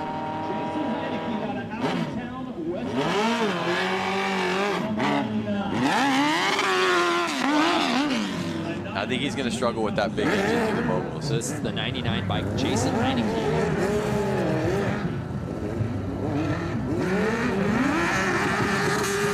Looks like he kind of went around it, but he might have still been in the cones. Oh, he's just slide. Yeah, he's having his struggles on the front side. Just lays it down past the finish line. That's going to be a heavy bike to lift up with that grease. Cody. So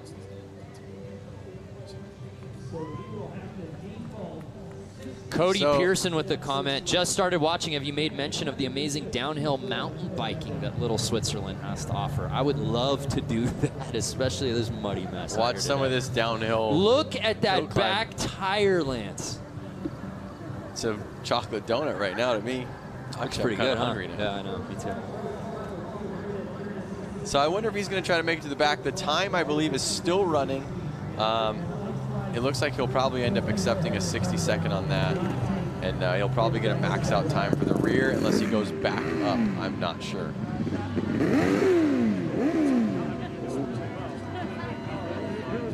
Yeah. So Heineke will hold on to the 60, and he's actually getting it on, I'm being told now, the backside as well. So by electing not to go backside, it's similar to front. Oh, it now is. I'm being told that he is. So he can take the chairlift up, Brando. Bring his bike up. Yeah, bring the bike up. Like a downhill mountain bike. Like a mountain bike. Yeah. All right, looks like he's taking the other side. Well, he said, hey, give me a run with no moguls. I got no problem with it. Yep.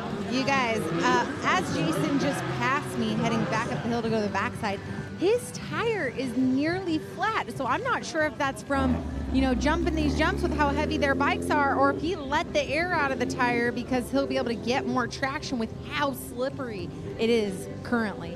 Well, one of the things you're saying about that is they definitely let the air out of their tires to get more traction. Right. You are correct, but when you let that much air out of your tires, you have a higher risk of pinching your tube and having your tire go flat.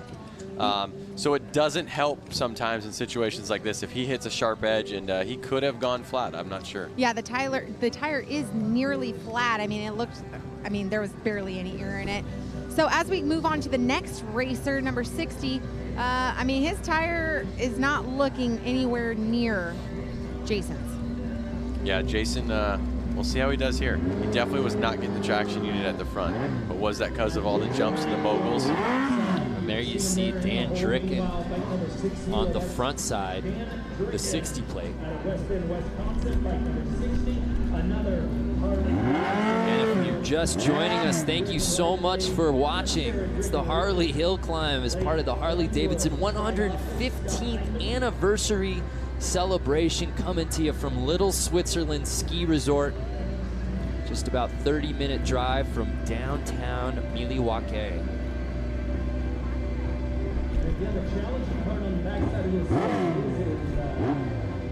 So Lonnie wants to know a little bit more about what the riders are riding. These hill climb bikes right here are definitely a custom-built, garage-built bike. You're seeing a lot of sport bike, a lot of hard. Oh! Out over the top. Look at Super that! fans through the timing lights. So he just launched it. He said this time, I'm making it to the top. I'm getting the time. Heineke letting it fly like it's Pastrana throwing his bike into the bay. Yep. Amazingly enough, though, Lance, that time coming in at under 3 seconds. So actually a pretty solid backside score nonetheless. Yep. Well, like I was saying before, I wanted to talk about the bikes. We had a lot of people asking about it. Well, go ahead. These are definitely homemade bikes. This looks like they're morphing dirt bikes. And this bike right here that we're watching is a Harley-Davidson engine. They want bikes with more power than you've ever seen on a dirt bike, longer than a dirt bike. They're trying to get a long wheelbase with suspension of a dirt bike so that they can get up through these obstacles. So it's really a morph, and they're making stuff to kind of get up the best they can. So 99 getting out of the way, opening it up for Dan Tricken, ready to drop in for his first run out here today. So he's ripping up there with a Sportster engine. See how he gets through those moguls. Look how long that swing arm is. Oh, just fine. Yeah, showing no problem. It was a cautious approach getting into it. And he makes it look like cakewalk. And after seeing a couple of 60s, Dan Tricken puts down the 20.318 on the first half. We'll see what he does with this bike on the backside.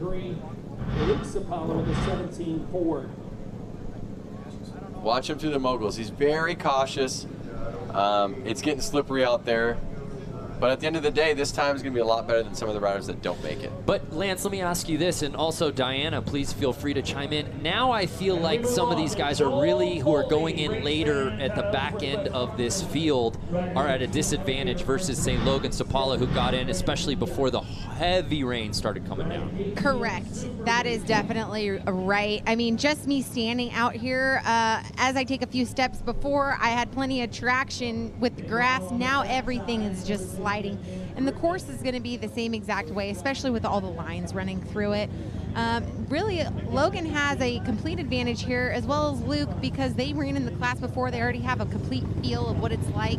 And, I mean, I don't really see anyone else here on the course having as much of an advantage as them. Yeah, no coincidence that Logan Sapala was the first guy to ride in this class and still has the fastest time. I don't want to take anything away from Logan. He obviously won the 450 class and has looked so good all day long here in Little Switzerland. Well, but these he obviously had an advantage. These guys were having qualifiers earlier on in the day, and I'm sure he seeded himself to have the first lineup. Being in hill climbing, you'd probably want the first lineup so you get the smoothest track, basically. Well, another thing to think about too is, guys, he's a silver medalist from the hill climb. Absolutely. Again, just like the front hill, he's smooth, he's calculated, and he gets up. Well, that's the thing. I think the long wheelbase is certainly helping him, but it also feels like we're seeing a little bit more of a cautious approach. Yep. Hey, slow and steady wins the race. So Dan Tricken, after posting that 20.318 on the front side, puts down a 3.175. And here's Joel Faldy. Here come the moguls. Hesitant, but gets through them. Back on the gas.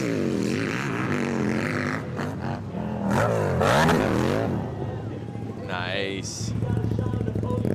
Making it look easy. Oh, and that Making was a it fun. great first time run. 15.663 for Joel. One of the faster times we've seen. We'll see if you're on the front. We'll see if he can stay on the podium with that on the backside. Holding. Running the Jerry Zimmy watching. Come on, Joel. We've got a Joel fan out there riding that 31 plate.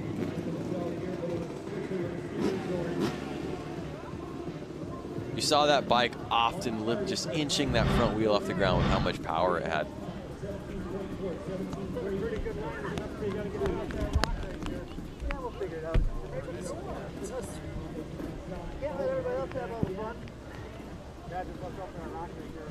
So 15.663 on the front, and now he's going to go up and secure his position with his time on the back side of the hill. Fans are cheering him on. He's revving up, clicks it into second. On the gas. Oh, and this is a great run, Lance. Launching with style at the top. 2.5. Oh my goodness. I don't know if it's good enough for a top 3. I don't know that that's going to get him into the top 3. Of course, Kirk Mueller had that 2.3. 18.224, yeah, so that puts him just outside of the top 3. That's the 4th fastest combined time we've seen out here today. But my goodness, he zoomed up that backside. He's not going to be happy with that. He's going to come down. He's going to realize he was only a second off of a podium position. He's got a second chance at this. I'm pretty sure he's going to hang it out there more on the second run.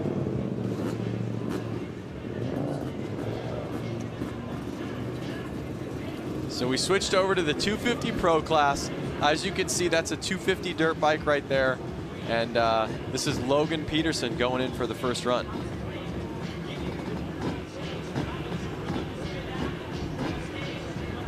Brando, what do you want to know about this bike versus the bikes that were just up there? Yeah, well, just the 250 class versus the... right here. Just clicked it up into second. So here we go. Logan Peterson's backside here in the 250s.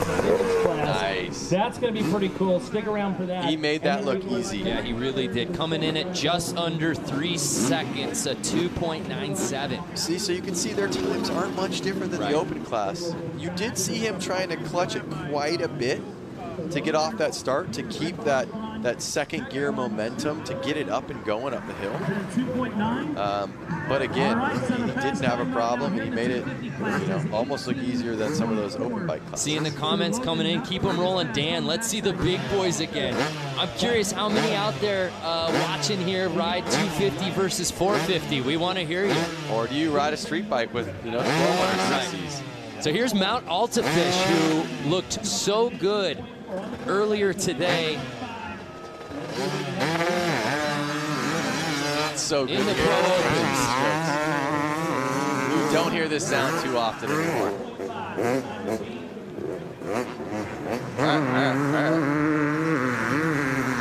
So Altafish looked really good in the head-to-head battles. We'll now see in the timed category if he's riding as fast as he looked earlier in the day. 16.41. So a little bit behind. Let's watch him go again. On the gas. Let's see, does he shift after this? Oh, you can't see. He definitely steps on the back brake.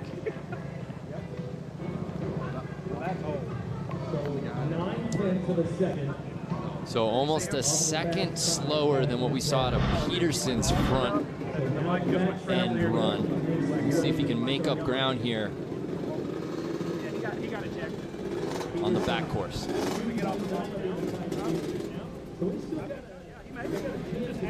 So this bike's a lot older than the last bike.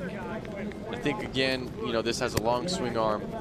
They do a little bit of customization to them. They find the bike that rips. They possibly have some ported and polished heads on this bike, which would increase the flow, which will make it faster. So I would imagine once they kind of build a bike, they don't get new ones every year. They get comfortable on that bike, and he's looking a little too young. That bike might be older than him. Maybe it's his dad's, or family friends, or he bought it off of. Well, we've seen some pretty amazing things out here today. In the hooligan class, we saw a guy win on a bike that wasn't even his, that was given to him about 30 seconds before the race. Guys, he might be bringing back the 90s vibe. Yeah. With this YZ. I mean, you got to see the next bike on the line, the 217. Just a good old stock dirt bike heading up the hill right now. Nice. There it is. KTM 250F. You You could just hear the difference in the engines. Oh, wait, no, it's not. It's a Honda 250F. My apologies. So here's Scott Dahl with the black taped 217. But you could just hear the difference in the engines when they take off. That's a 4-stroke. The bike previously was a 2-stroke. 4-strokes being a little bit new in the motocross scene. I mean, not so new, probably been around now for 15 years in the scene, but still to some of these watchers, and even myself, I grew up riding 2-strokes. It's so interesting to see these more stock dirt bikes out here for a hill climb, especially with the backside lands. What's your thoughts on them coming out here with a standard swing arm versus the extended swing? Well, you saw the last rider going up that backside of the hill, and you saw his front end. He was struggling keeping the front tire on the ground. So with the longer wheelbase, it makes it a little bit easier to keep it on the ground.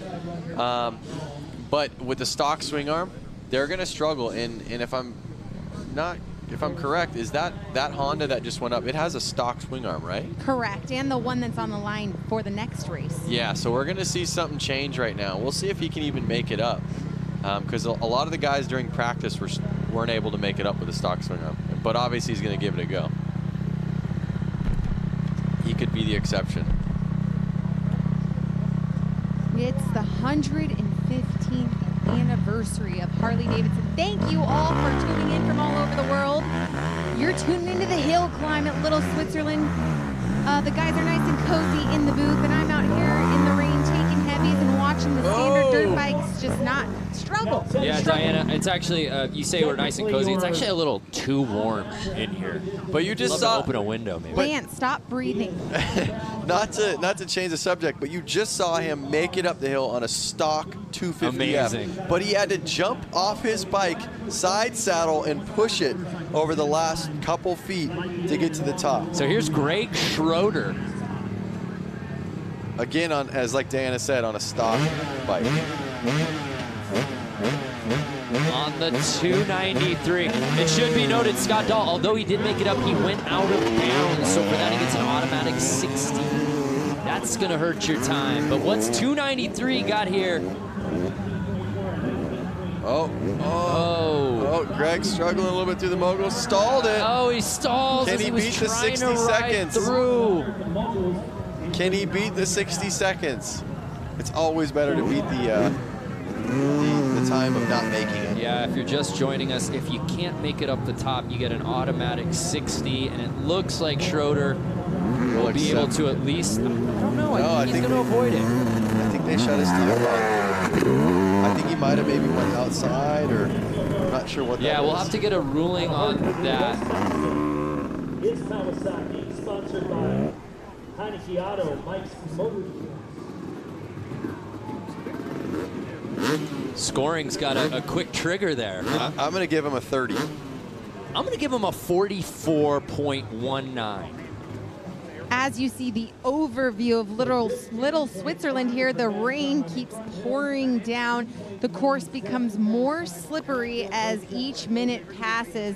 It's only going to become more difficult for every rider that they have lined up here. But what a fantastic event. Thousands of bikers have ridden up here from downtown Milwaukee to come watch this amazing event. The parking lot is packed, and not only that, believe it or not, there's loads of people out here. Umbrellas, no poncho, or with the poncho. They're here, rain or shine. And that shows the commitment and the culture behind Harley-Davidson.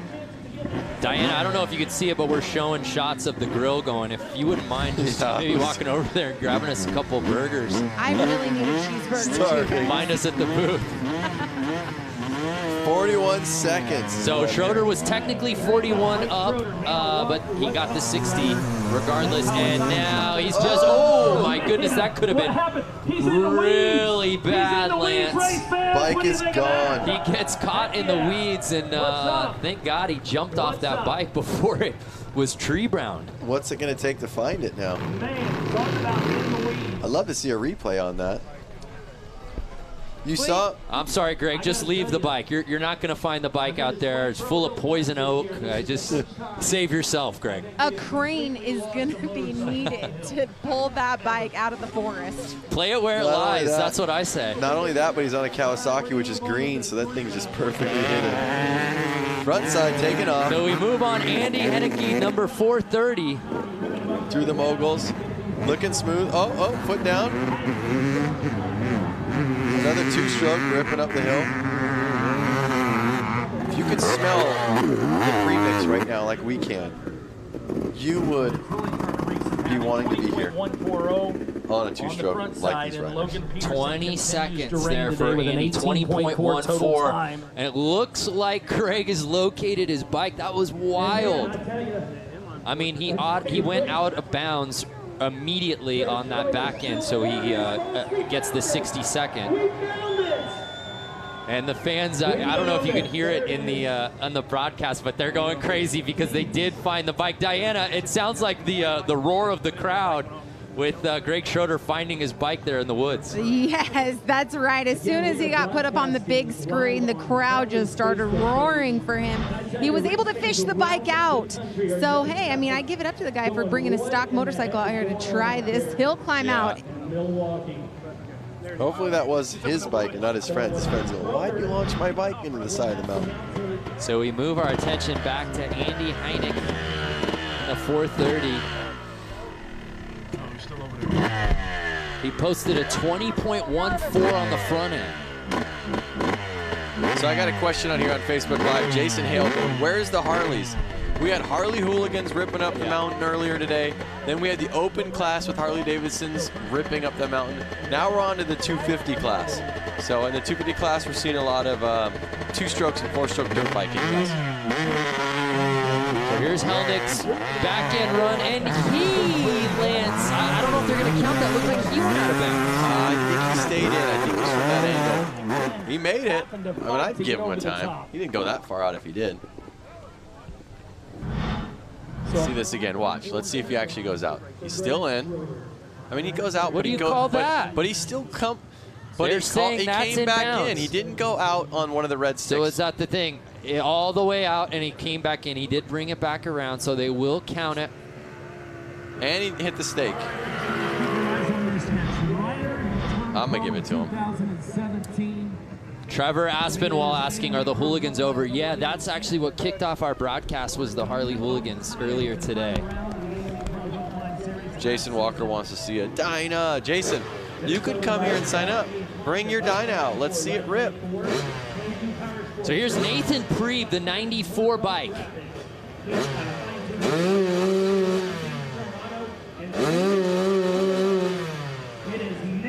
We've seen some trouble on this front end the last few riders. Can he buck that trend and get a quick time in the teens here?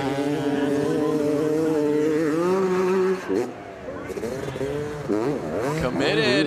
Committed. Wow, he looked the best through those right there in this class. Has to be a good time.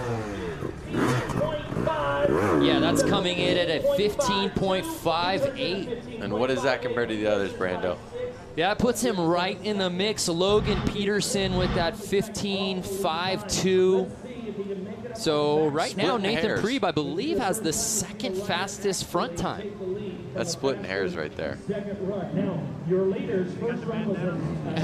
Jason Walker, the guy who wanted to see the Dyna, he just said, lol, I would bottom out. Hey, you guys, what's happening on Facebook right now? Is there oh, anyone my goodness. Everyone's going crazy on Facebook. They're watching. They're providing commentary along. It's amazing. Well, I want to know if they want to know anything about the track or anything. Yeah, great question, Diana. If you've got any questions specific to the track or something that a rider's going through right now, let us know, and we'll send Diana out there. She's on the prowl to answer any questions for you. I'm currently mud skating. Believe it or not, it's turned into mud boarding into mud skating. If you guys take a look out here. Yeah, you're hard to miss. You have got a neon poncho. Yes, I'm in the neon poncho. I can't wait to show it on camera for the winner's interview. Hopefully a camera catches you. Yeah, that's amazing. So you notice the number 94, he's really eyeing out the lines. He wants to make this count. He's pulled his goggles off so he has a little bit better vision. Now he's going to kick a little section to dial it in a little bit. Yeah, when they were going head-to-head, Lance, we take another look. There is a look at the beautiful accessory that Diana Dahlgren is rocking. Hi, guys. I'm down here reporting to you with my poncho in the rain. It's going great down here. We're getting the new event of mud skating started soon. Any takers might take the gold. Just looks like you're just standing in a mud field, like you're nowhere near the course, Diana. I know, but anyways, these riders are lining up. They're in the back part of the course here. They're getting ready to go. And you know what? We have a lot more coming to you at Bradford Beach this afternoon. We're going to be hopping on a helicopter, hopefully, after these races go down to Bradford, something that hasn't been done in a century. 100 years. Yes. Wow. Now, Lance, I got a question for you. Before, when they were going head-to-head, there was a clear line as to which riders wanted to take on this back end. It's all mush out there now. It doesn't seem like, you know, veering a little to the right, a little to the left, there's an advantage either way. Straight line, he kept it nice and straight. Line, is it enough? A Where'd he go? 3.4, it is not. 3.4, it is not. So that's the second fastest backside time. Logan Peterson still at that sub 3, the 2.97. That's holding up as the fastest backside time. And therefore, he still has the fastest combined run. So I see a comment on here from Earl Oliver. Anybody running one of the old Harley motocross bikes? Those bikes are so awesome. I would love to have one in my personal collection. I don't think anyone that owns one would ride one out here just because of how kind of rare it is to have one that runs. They are an awesome bike. We'd love to have one again. Right now, you see a Honda coming up front. That Honda belonging to Brandon Donahue. He's on a 250F. His time coming in at a 26.327, and there you see it is absolutely pouring out here at Little Switzerland. The conditions we hope will improve a little later today when we're out at the beach. And you heard Diana talking about it out at Bradford Beach. There you see the course getting built. And Lance, I know you're gonna be in the booth with me, but I think I'm gonna have some trouble holding you back from getting out there on that beach course. Yeah, that looks like fun. I've always liked riding in sand. You just get to stay on the throttle, keep the front end up, and roost. Yeah. So if you're watching us right now, don't go anywhere. We'll be out there a little later today, 6 p.m. Eastern, 5 o'clock Central for us here in Wisconsin. And as Diana said, we'll actually be hopefully getting to the chopper. To the chopper. I believe we are taking a helicopter to get there. Yep. I can't wait for that.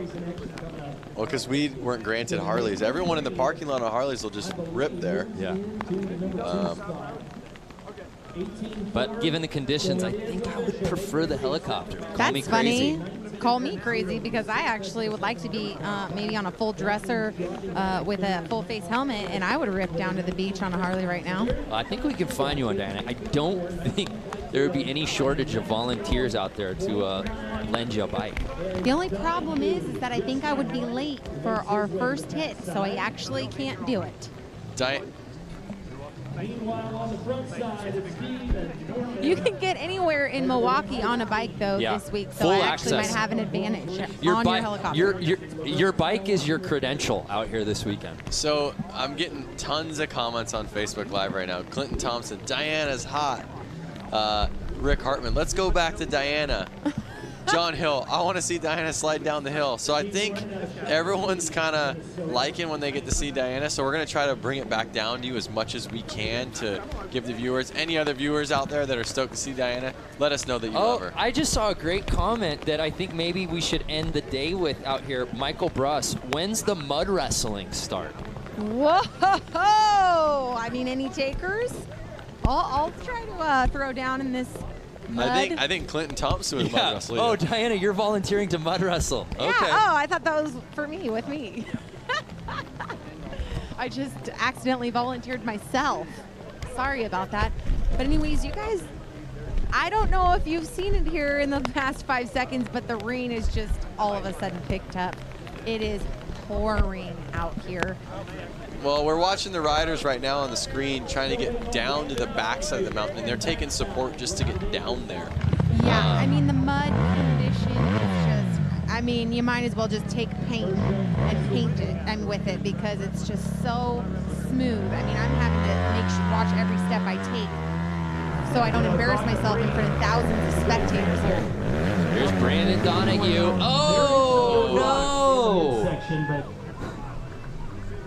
About halfway up the hill. He didn't launch it into the bushes. It's going to be a little bit easier for him to turn around. But again, stock swing arm, I think that's where these guys are struggling. It is raining. It is getting muddier and muddier and muddier. But that stock swing arm is not helping these guys on this steep hill. And a lot of people from their couch or from wherever they are watching this, they could say, oh, that hill's not that big. But add the conditions, add only having a 10-foot run-up to gain your momentum. Yes, that hill would be very easy if you were to ride from 100 feet behind and carry momentum up it, but you're not. So there you saw Peterson, who was our first runner here in the 250s, is still leading the way. But here now, Stephen Norman.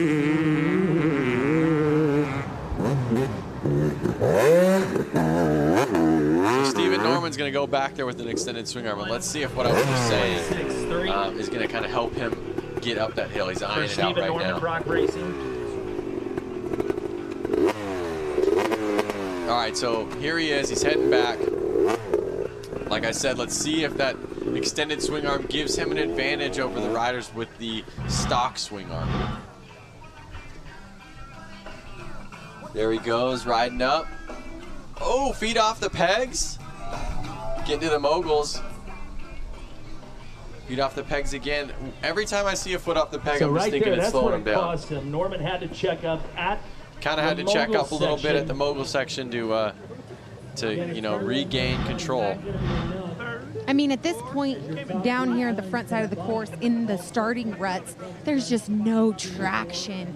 I mean, the mud in here is just so slippery. If you guys come to me at all in the front, I mean, I could just show you what this is looking like here. I'll come up to the let's get a shot of Diana. There we are. You could just see, I mean, it's just, look at my foot. I mean, it's like my foot might as well be on an ice skating ring right now. There's just, if you look at the ruts into each jump, I mean, there's just no available line for any real traction here. So these guys are gifted, man. They're talented, and they're putting it all on the line for the 115th anniversary. So awesome. Thank you very much, Diana. It's definitely looking muddy down there. And here we are with the extended swing arm on the two-stroke KTM. Let's see how he does. Getting it. And looks great. And see, like I said, the extended swing arm really, I think, you know, helping him get to the top. It is a lot of the rider's ability, but that swing arm does give a good advantage. And I believe he pulled a 3.9 seconds getting up. And here we are with another rider with a stock swing arm. Let's see how he goes. Up into the moguls, checking up a little bit, eyeing out his line. Oh, it's getting slick out there. The 316 dropping his bike. Let's see if he can get up and get to the top of the mountain to give the backside a little bit of some action. Diana, what's going on down there? I think Diana, oh, it's past 35 seconds now. Yes, I'm sorry about that. I was just catching up with scoring time. I had my headset out. Anyways, you know what? I mean, Jeff Wick, who was out there racing, now helping him get his bike off the track. Yeah, we are going to have, you know, there's some serious, you know, mud delays here. I will say that. Now we are at 60 seconds, I believe. So he will just take a 60 flat for this one. Again, let's see if he makes it to the backside. But for now, the rain is dissipated. Where it was pouring, you know, just 60 seconds ago, it's actually no drops are coming out of the sky now. So that's a good thing. We'll see how long it lasts. Here we go. He checks up a little bit going into the moguls. Bopping through and just pushes that front end. Could not keep it up. There he is going over with timing and scoring. AMA, seeing if he can go back to the top.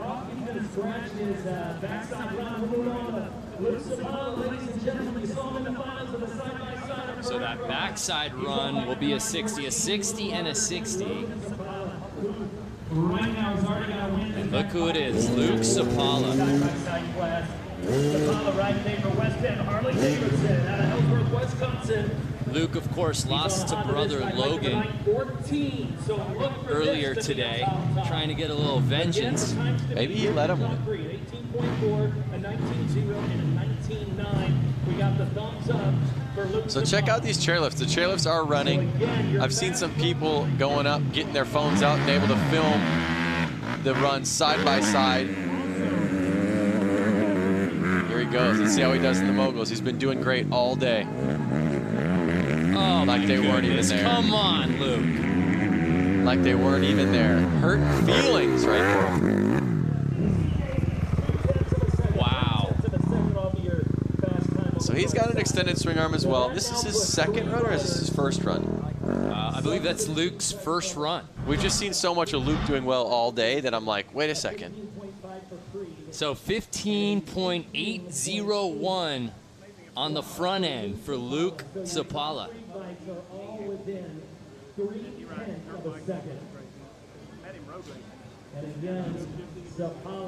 And how about this? I don't know if he is contracted by us, if this is part of our production team, but let's get that footage. That's got to be incredible. I'm sure it's on social media world somewhere. The lift cam.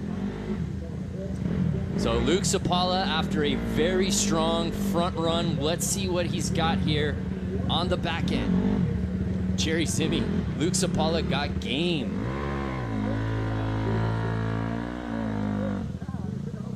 So he's just picking out his line right now. And again, he's been riding all day, so he kind of knows where he wants to be. I mean, look when he steps into it. That's at least a half foot deep right there. Yep. It's up to his brake rotor, that rut.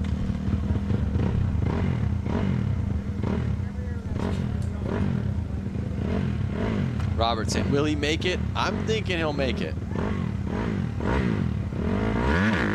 So here's Luke Sapala.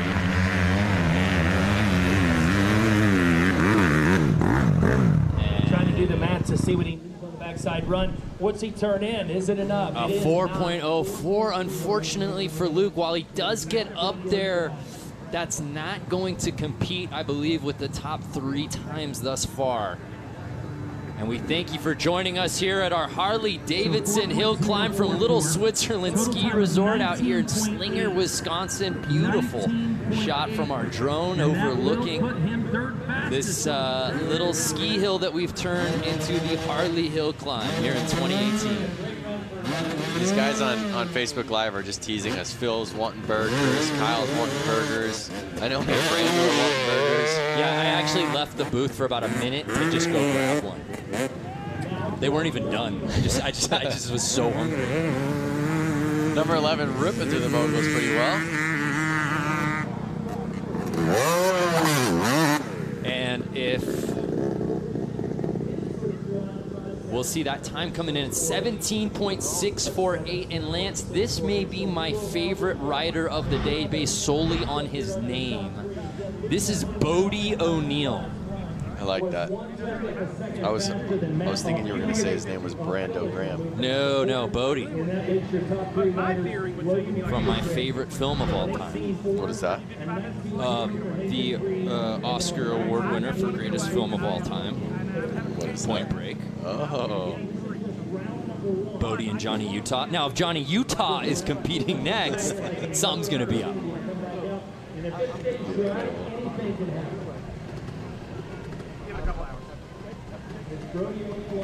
And Lance, he's a little guy. I was just gonna say. I think this is one of our teenagers we have in the field.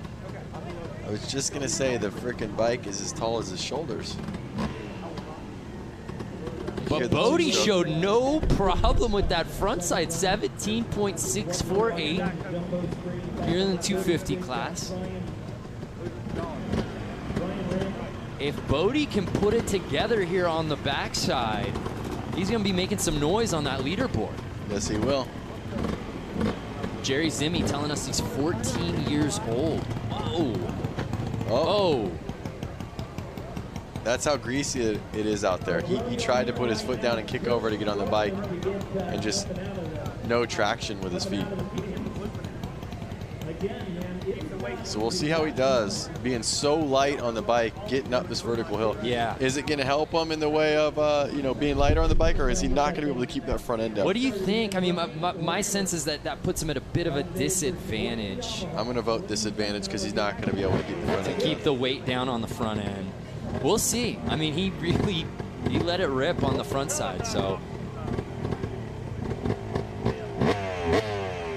Hear the bike revving up. Two-stroke zinging. Puts the transponder on his wrist. And there's a great look at what he's got in front of him.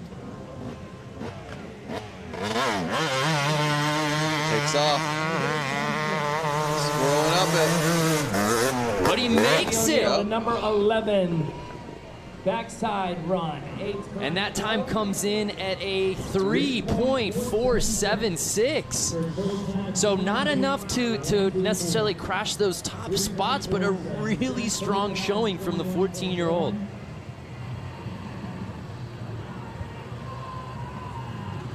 So here's Brian Rammer, Sheboygan Falls, Wisconsin. Notice how deep those ruts are.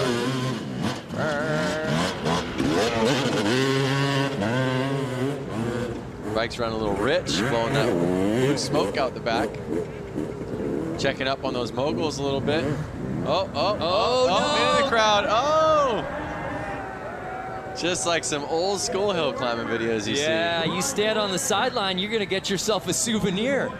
But look at everybody's laughing, smiles on their faces. Let's get the selfie. Yep, get the selfie. Guys, like, I'm just getting a 60 on my run, and you're out here selfieing. Nice. Everyone's. Watch the facial expressions as they start coming to him. Look, whoa! Every man for themselves. But now look, once they realize everyone's safe, everyone's smiling.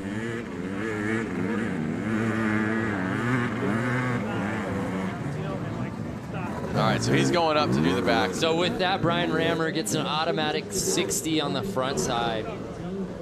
And I think that's what makes guys like Sapala all that more, and Logan Peterson all the more impressive, Lance. Yep. When you think about how they've just laid that front course to waste, showing no issues with the moguls whatsoever. And then you see the field, even on these 250s, really having trouble navigating those obstacles. Yep, you're exactly right. Really starts to show the riders who have the talent and skill to pull it off.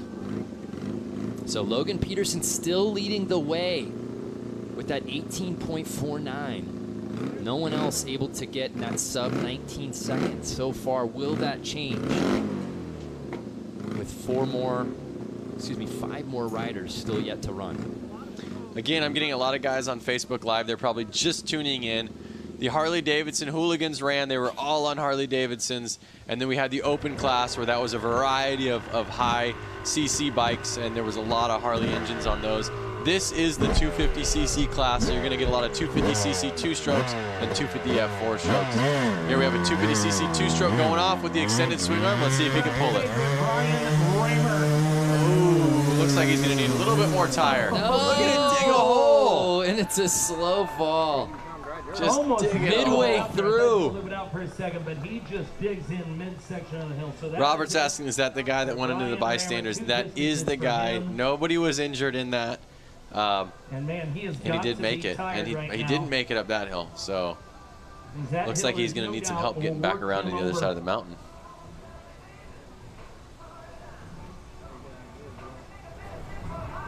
Well, the question is, so a couple of 60s for Brian Rammer, unfortunately, but now we move our attention to 895, Logan Sapala. We're going to see some stuff happen here. Logan has had himself a day. Already taken one win, we know that for sure. We saw him in the head-to-heads beat little brother Luke. Cannot wait to see what he's got in store here on the timed portion here in the Open Pro. There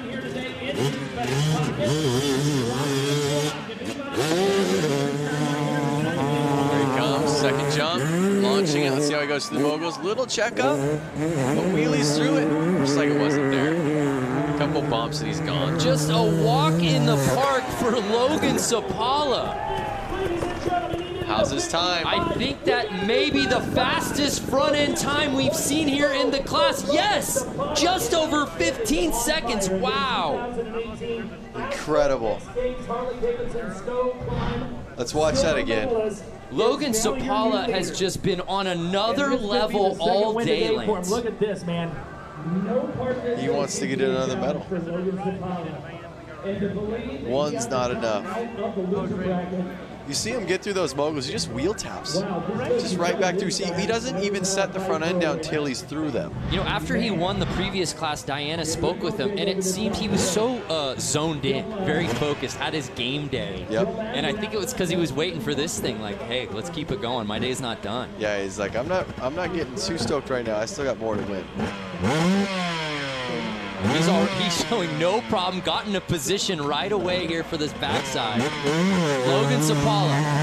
Extended swing arm, 252 stroke. Hovers that boundary line, but that stays time? in. The time coming in at 3.63, and I think we have a new leader potentially, Lance. Bumping everyone down. And the time, 3.63. Yes, so with that, an 18.65, so he passes Peterson to take over the top spot. Looks like Diana's going to get him over to the side. Let's see what Diana has.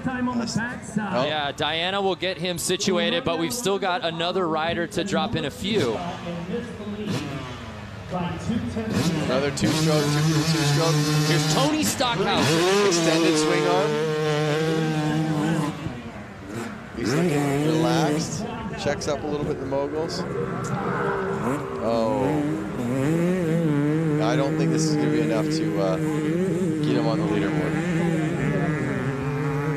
Yeah, you don't want to be, again, I think the riders at the beginning of this class seem to have an advantage because the conditions have just worsened. The only thing then being one of the last guys is to be a guy to follow Logan Sapala, who's down with Diana Dahlgren. Currently second on the leaderboard. What's it going to take for your second pass to put you in that #1 position and take another win today? Yeah, I think my plan for second round is to hit the front side of the hill a little bit better, clean it up, and then hopefully get a little faster on the backside. But right now the backside is definitely going downhill and getting a lot slower compared to what it was earlier. Okay, awesome. Well, thank you very much, Logan Sapala. Keep an eye out for him so fast on the course today. Yeah, thank you, Diana. So Logan, we thought might have actually had the top run, but maybe that backside is just keeping him off the edge. Yep. And that's it. Logan Peterson just under 18.5. So, oh my goodness, the battle between Logan and Logan. It was Logan Sapala versus Luke Sapala in the previous class. Now you have Logan v. Logan here in the 250 Pro. We have some weird stuff going on right now. And he just said in his interview how the backside is getting nasty. So here again, we have a 252 stroke, extended swing arm. Let's see if they're able to, increase their times, or if it's just going to kind of keep getting harder and harder and harder, and the times are going to keep going, downhill. Basically. So here's Stockhauser after posting that 22.058 on the front end. Oh yeah, it's just getting really soft. Oh man, you feel for these riders again who, as I feel like I'm beating a drum, the conditions have worsened, the course has just gotten that much slushier, and these guys are having to take their first runs on it. This reminds me of a couple years ago, Buddy and I were on a trail ride. We had to be to a dinner by 5 o'clock, so we wanted to try to leave in a certain amount of time. But we went down a hill that was so soft, well, there was a gate at the bottom. We had to turn around and try to go back up the hill. We ended up having to carry our bikes up the hill because we just could not get traction to get up it. And that's what basically these guys That's exactly what's going on here. do the moguls, being a little cautious, but it's just getting so slick out there.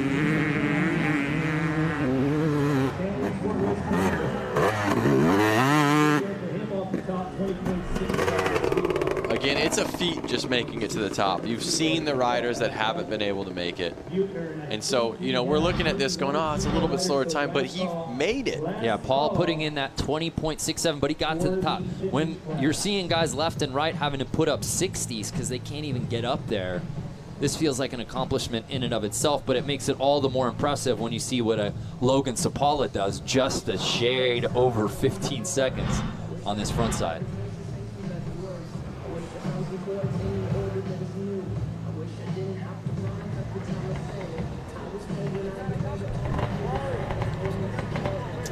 So it begs the question, Lance, obviously the one thing we can't control is conditions here, but knowing hill climb, knowing so many of these guys who race in that circuit, how different of times would we be seeing? Obviously we'd be seeing guys staying on their bikes, but I'd be curious, especially on those front ends where right now 15 seconds seems to be the leader of the clubhouse. How much faster would the times be on 250s in ideal conditions? It's so tough to say because both these Logans are making it look effortlessly when they go up. I mean, they may be able to shave off 1 or 2 seconds, but I think they're on it. I think they get a little bit more time shaved off on the rear of this back side of the mountain. But maybe the moisture is actually keeping this dirt together, and maybe if it was dry on this big hill, it'd be soft dust, which maybe would be worse. It's really tough to say. I mean, the Logans right now, they're riding great. Logan Peterson still leading the way, and Logan Sapala right behind him. So after seeing Paul Buettner, we now see Julia Buettner out of West Bend, Wisconsin.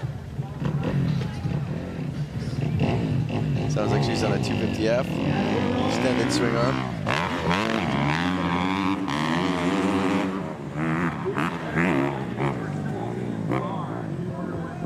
Getting through those moguls. And Julia controlling the bike through those features and making her way to the finish line. Nice. That's going to be a solid front end score.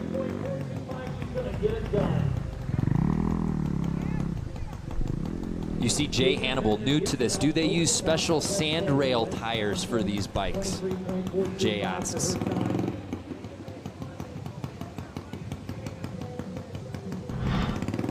So that time coming in at a 23.425.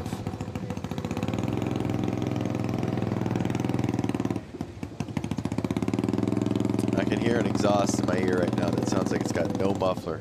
What's coming up to the line? What are you thinking about, Brando? You're staring at the screen right now. You're looking at Facebook Live. I mean, is there these comments that are coming out to you? Because you look deep in the comments right now. I'm following along. Jeff Dickow, nice ride. That it was. I have a question right here. Lisa, how late will the hill climb go until today? I believe the hill climb has, what, about another half hour to an hour, depending on the weather conditions, how these races come out. And it looks like they see the sun coming out.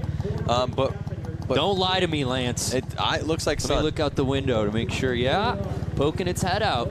But I want to just say to Lisa, what time do we have the beach racing going on? That is at, I believe, 6 p.m. Eastern, which means 5 Central. So we're going to be here for a little bit longer. We're going to take a little time away, and we're going to pop back up live for the beach racing. Yeah, we're excited for that. So here's Julia on the back end trying to keep it in bounds. Can she get up to the top? Oh, it's just too soft. Oh, Julia. It's just too soft. Look at her boots just sinking into it. I'm almost wondering if the left side of that hill is a little bit more traction.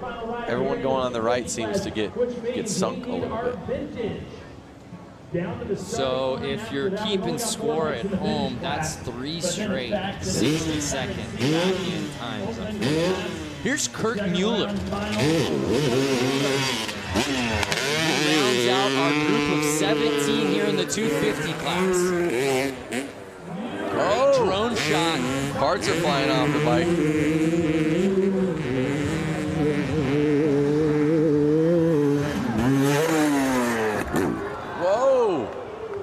have a crash? We did.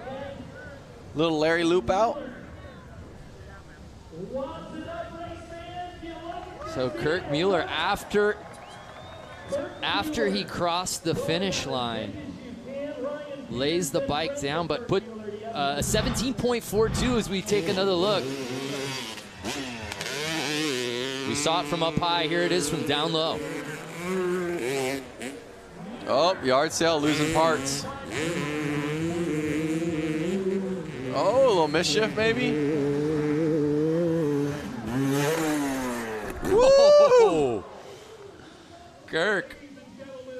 That one for the fans. Oh, right off That the one bat. was going to be tough to ride away from, but he picked a good time to do it as he crosses the finish line on the front end, 17.42. So that's a pretty decent time. We'll see if he has any trouble on the backside. Scott Plummer wants us to learn how to pronounce Waukesha or Watasa. Well, Scott, I haven't pronounced it at all just for that particular reason. I gave it a shot. I'm sorry. Unfortunately, not a lot of Midwestern in the two of us California boys here in the booth. We're trying, though.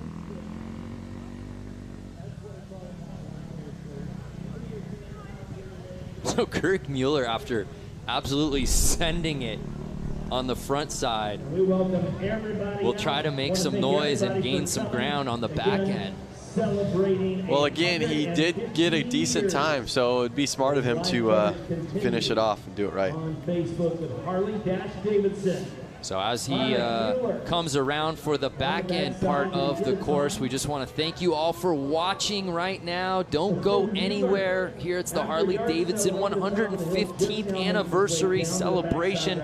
We had Flat Out Friday last night. We're obviously out here at the hill climb. We're going to be out at the beach a little later this afternoon. So much riding, so much action still in store here from Harley-Davidson. So again, still waiting for Mueller as our vintage riders down here at the bottom of the hill. They're starting to get lined up right now. This should be exciting. So this gives us a really nice shot. Yeah, right now we're playing Where's Waldo? We're playing Where's Kirk with our drone as we try to figure out where exactly Kirk Mueller is on this course. Still waiting on the whereabouts of Kirk Mueller. Diana, do you have any sense of where Kirk Mueller is at the moment?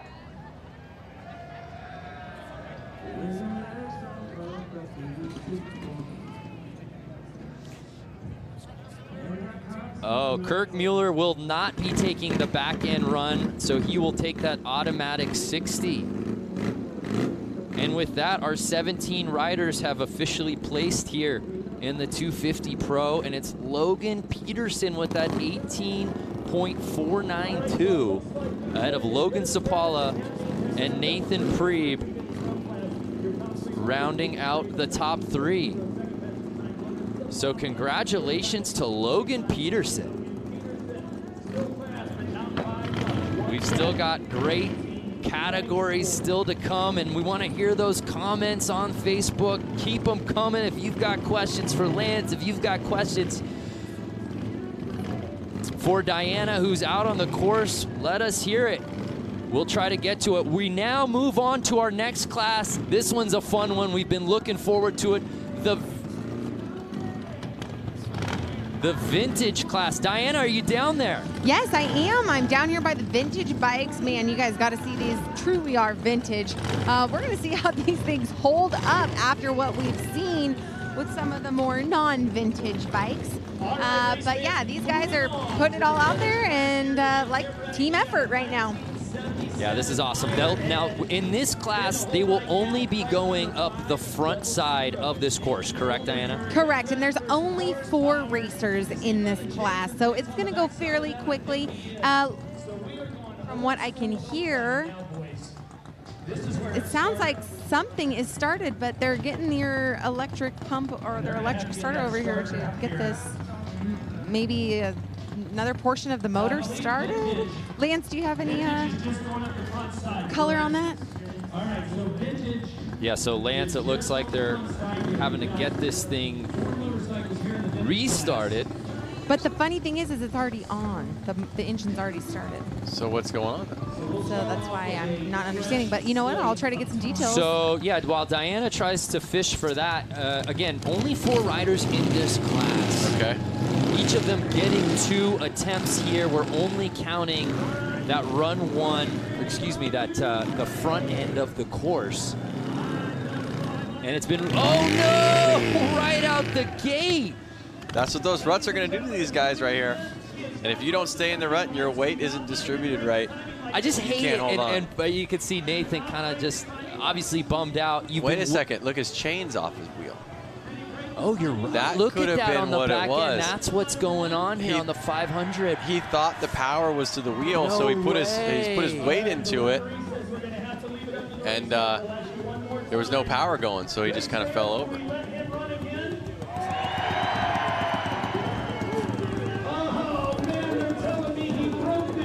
So he broke the chain, it looks like, Diana. You know what? I think he just realized as well, because he was actually backing up to go into to start position again. Dan, the man, obviously was waving us off, and then it looked like the rider realized just a few moments ago that the chain is actually off. So we're going to go ahead and move on to the next rider. This guy is scratched for this round, but don't forget there is a whole other set of rounds that we are going to be doing, and hopefully he'll be able to pull something together at that time. Yeah, so this is the vintage class, and it's just such a bummer, Lance. These guys have been waiting all day to get these bikes out on this course, and to be the first rider to drop in for this class, and for that to happen, that's just brutal. These are vintage bikes. Oh! So here's Dalton Dye. 2 for 2. Oh, no! And the starts are contagious out here as the bike falls on his leg. I'm checking out the lines right now, you guys, to see if this is something happening. Okay, so what's happening right now, it sucks that we can't get a straight on camera angle, but right now what's happening, the rut line is curving. So maybe with these vintage bikes, the way that the front forks are set up, or the suspension on the rear end, it's just, and the weight of the bike, it's just maneuvering it, and it's making it go wobbly right off the start. And Diana, thanks again for wearing that magenta poncho. We can actually see you from our we can see you from our drone from space in that thing. Why, thank you. I'm honored to wear this magenta neon number here today. There she is right there. So where's Waldo? We'll see if we can finally change the luck here with our 3rd rider set to drop in for the vintage class. Here's John Alft from Wisconsin Rapids, Wisconsin.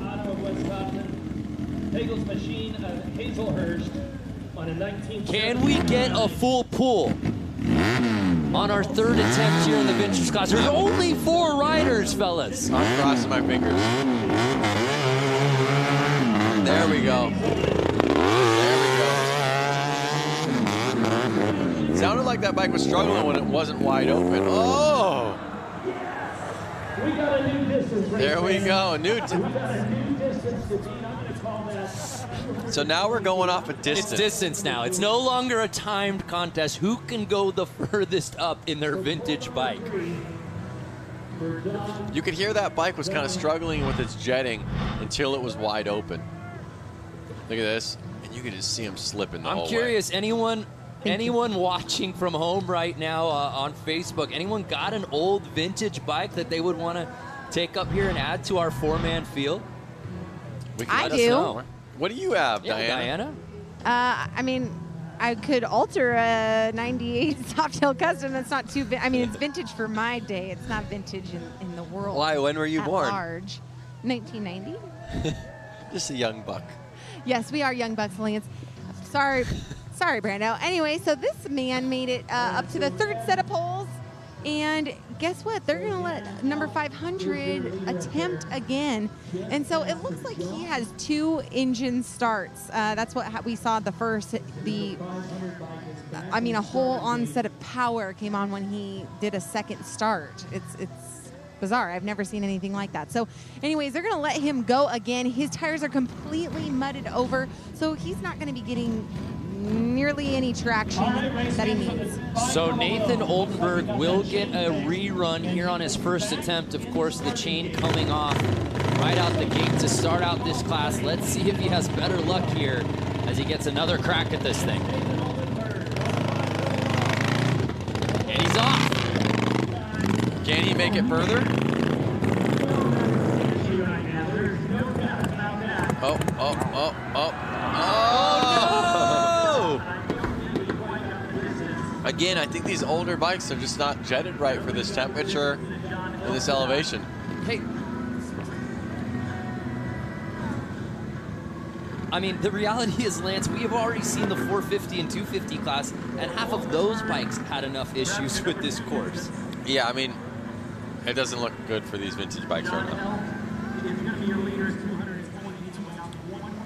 Guys, I cannot wait to show you the next bike that's up on the line, the number 80. So vintage that I think my granddaddy rode it, and not only that, but I think my granddaddy might be riding it too. So, hey, I can't wait to see what happens on this next run. This vintage class is so awesome. And not only that, we got to give it a huge amount of support for these guys bringing these older bikes out here to showcase here for the 150. So we have one of the older riders out there on one of the oldest bikes. And so are we going to see some, you know, what do you call that? Like being witty and he knows how to get up the mountain better. Yeah, there's a vet savviness. Yes, the savviness. To old Mike Dricken, as you see. Forget the leather kits. Mike is going with the denim. And I think right now, I've just got a feeling. I just feel it. I feel it right now. Oh, it looks like he's getting away from the starting line, Diana. Where's he going? Yes, Mike Dricken just did pull off, and Dan the Man, our promoter, did just cut him from the roster. So it looks like he's choosing not to go. He is reaching down to his engine compartment. I'm going to go over to him, find out what's going on. I was just on the cusp of saying, Lance, that Mike Dricken I thought was going to be the guy to beat. I thought the bike, I thought the jeans, I thought everything, I thought the plate, everything screamed, this guy's gonna win the vintage class. Now you're telling me he's not even gonna compete? The old blue jean biker, as Jerry Zimmy says. There you can see Diana trying to figure out what's going on. Hey, Diana, so you're just talking to him. What's going on with Mike's bike? Yep, it's only running on one cylinder, so that's why he decided to pull away from the competition. Bike's not running right.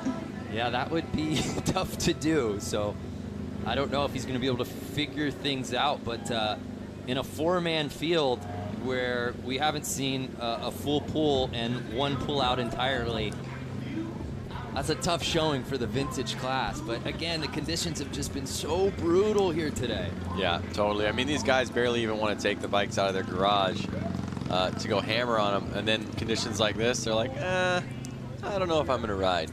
But I got to give props to the guys that went out there, that gave it their all, and put down a score. You know, all these bikes are beautiful. So we move our attention from the vintage to the Open Pro Round 2. All right, race fans, we are into round. We move back to the Open Pro 895 Logan Sapala.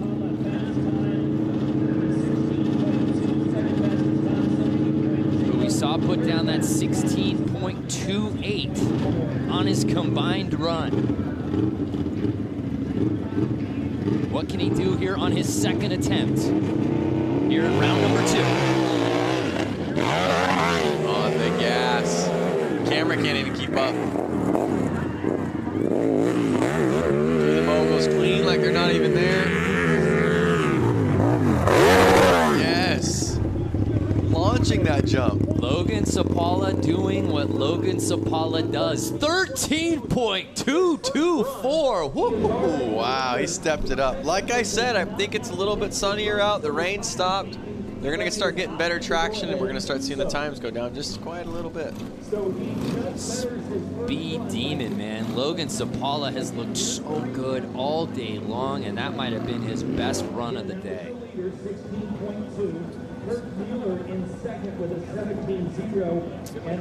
So now Logan's going to get a chance at the other side of the hill. He's on his powerful bike, the open bike. Again, this is probably his 15th time going up this hill. It is a little looser, so we'll see what he decides. But then you think about it, obviously different classes. Logan has probably, at this point, ridden this course, both front and backside, more than anyone else. I think so. Clearly, he has a feel for the lines. Yeah, I think so. And he makes it look so easy that I think he actually is putting out less energy than some of the other riders. You know, he's not as winded as he gets to the top. But again, he is putting the most time on the bike. Let's see those comments. Daniel Scott, Logan was born ready. Yeah, it looks that way out here today. Let us know where you're watching from, who your favorite is here in this Open Pro. Round number 2. Logan Sapala on the back. Oh, almost clearing the whole top. And his time of course he's going to send it. The cool thing about a rider like that, you can see the confidence in him. 2.594. Going under 3 on that back end. So, Lance, my friend, after a first run combined score time of 16.28, he goes 15.818 on run number 2. Incredible. You asked me this earlier, and I didn't think they'd be able to shave too much time off of him, but I stand corrected. So we move our attention to Lloyd Mueller. Let's go, Lloyd. Lloyd could not even get up on the front end of the course his first go-around. Had to settle for that 60. Oh, is the same thing happening? And that's exactly where he was having issues on his first run, Lance. No. Yeah, just framed it on the exact same mogul. This time his engine's still running, but he has the same problem. That cautious approach getting into the moguls has really been the undoing of so many riders out here today. And now he just stalled the bike, and looks like he's going to have the same score. Fans coming in. Jay Hannibal from Toledo, Kenneth Knoll from Crystal River, Florida, Northeast PA in the house. What's up, Steve? Diana, again, it just looks like Lloyd having issues at that front end of the moguls. Yeah, you know, with these conditions and this style of course, the well-roundedness of each one of these riders is truly going to be tested. It's going to take someone who knows how to ride a dirt bike track, who knows how to hill climb, who knows how to ride in sand, who knows how to ride in mud. It's going to be a culmination of all those things to pull through that perfect score for this hill climb. Yeah, really good point. The most well-rounded riders, I think, are best served for a course like this, conditions like this. It's no surprise Logan Sapala, who told you, rides a little bit of everything, has been the leader of the clubhouse out here today. Notice how Logan Sapala is almost a second and a half faster than anyone else out there. Is anyone going to be able to kind of come back up and match that? All right, so Mueller's going to head back up. Mueller Jr. will head back up. So our previous rider is not going to go to the backside. Mueller will not be able to make it. Mueller. Lloyd Mueller will have to settle for 260s. Does that sound better? Josh. Mahlerchuk, sorry if I butchered that. Lloyd, we got worms. Yeah. Any Dumb and Dumber quote is fine with us. So 127, Lloyd Mueller making his way up the backside. So he had to go back down there to get his bike started. Were they talking about anything down there, Diana?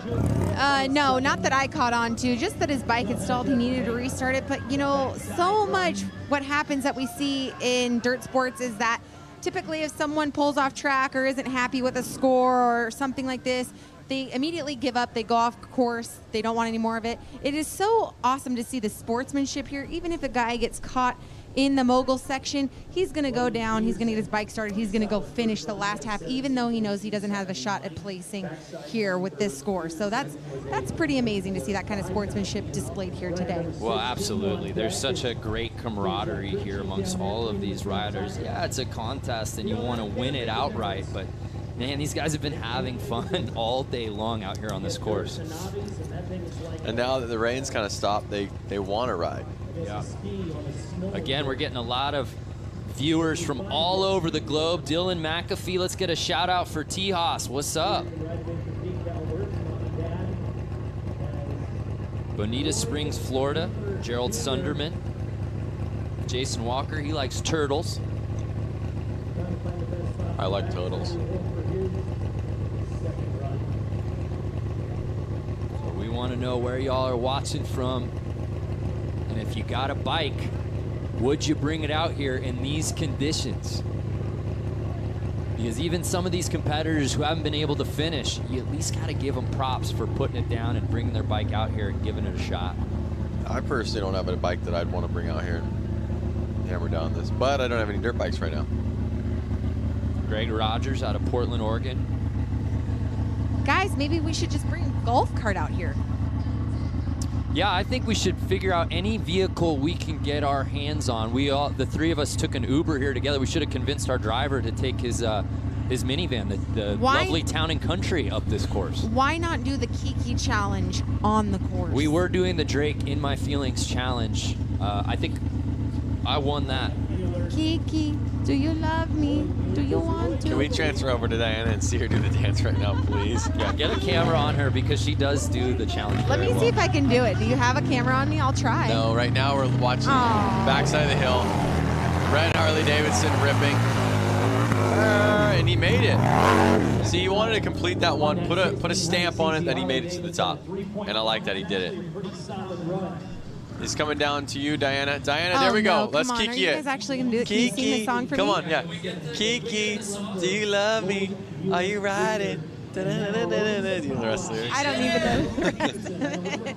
I just watched on Instagram, and they can't even hear me, you know, in course where they're showing this massive big screen we have in the background. It's me right now on the screen, and nobody is understanding what's going on because I'm not playing to the crowd. So all those out there watching Facebook, thank you so much for tuning in. Leave a comment for my week Kiki challenge. No way. No, that was not a Let's weak ask Kiki the challenge. fans at home, in between riders, would you like more Diana dancing? Tell us a song, and she will figure out a choreography for it. Scott Vesper, I'd rather just watch Diana. Okay. Do the moguls. I think as they keep going through the moguls like that, they're kind of got a nice rut going that's smoothed it out. It's almost made it smoother for them. So Logan Peterson with that 15.475, really picking up where he left off on his previous run. That's doable. I'm going to have to take and give the credit to Dad there for painting them front tires.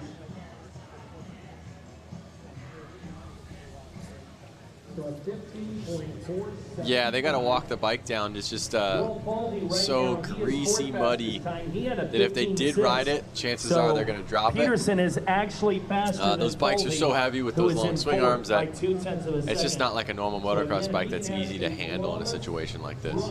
It's been a day for the Logans, though, nonetheless, both Sapala and Peterson. Next year, this is going to be called the Logan Hill Climb. The Logan Climb. And you can only enter if your name is Logan. That means I can't race. You can't. You'll be here in the booth. A 15.475 on the front end for Logan. He posted a 17.279 on the front end his first go around. And then put out a 3.459 on the back end. Let's see if he can best that here right now.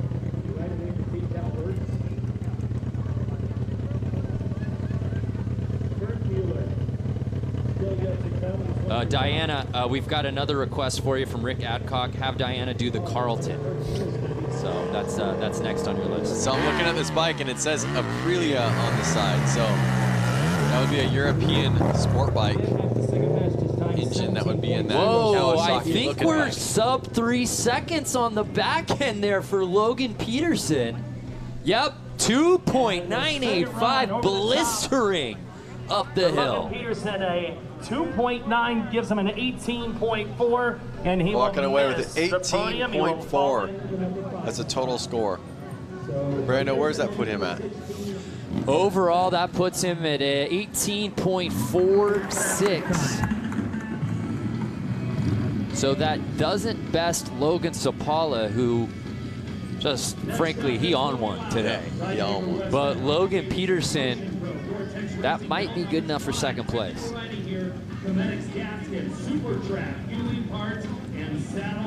What do we have coming up next? Harley-Davidson, first run for Louis Lauder. Louis Louders. So Louis Louders, on run number 1, he was just under 19 seconds with his front time.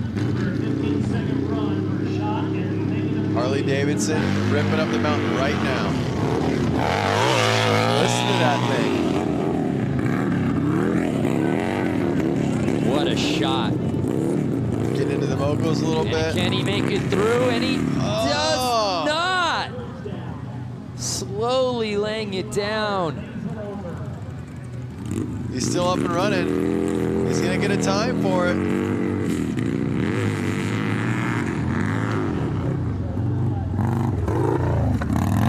And it comes in, it looked like just under 30, but now I wonder, it seems like they've been, with the rules, if they lay down the bike, we've seen it become an automatic 60. He didn't lay it down, though. He kept, did he lay it down?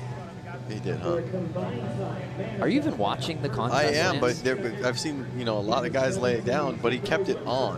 That was kind of my question. Oh, I see what you're... You know, like, but he kept the bike running, so it's not like he... The course is lava! Go!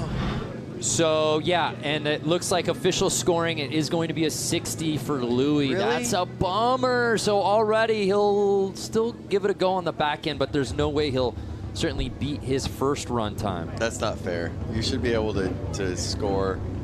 You know, if you were able to get the bike up and you're running, you get the score that you got. We do have an update on the dance poll for Diana. The Carlton still coming strong. Baby Got Back now is gaining a steady stream of votes. So Diana, just be ready either way. I'm ready for the Carlton. Dude, what is the Carlton? Come on. What is the Fresh Carlton? Prince of Bel-Air? What kind of childhood did you have? I do not have know. TV. So I My don't know what God. the dance was. As soon as he just did the little I could thing. try. I don't know how good I'm going to be, but hey, I'll try Carlton. Well, right now we're going to try to get Louders up the hill on his Harley-Davidson Evo. See how he does. Of course, Dan Louders still to come. He put down that 60 and a 60, so he'll try to best his second run time of Luke Sapala. Still has to put down his second attempt.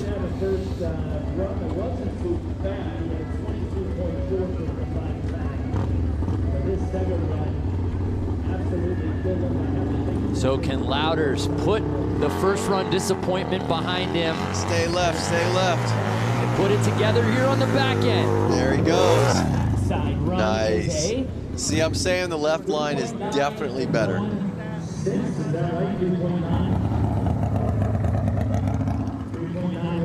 So Louis Louders has a much better back course run than the front where he couldn't hold on. But we move our attention now to Luke Sapala. Again, Logan, brother Logan, leading the way with that 15.818. Luke trying to replace, as you see in that third place, 17.476. Can he catch brother Logan? He gave him a run for his money in the other class, so let's see what we got here.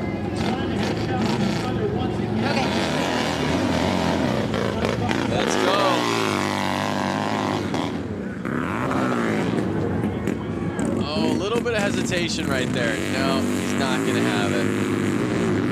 His brother definitely had the upper hand through the vocals right there. a great showing.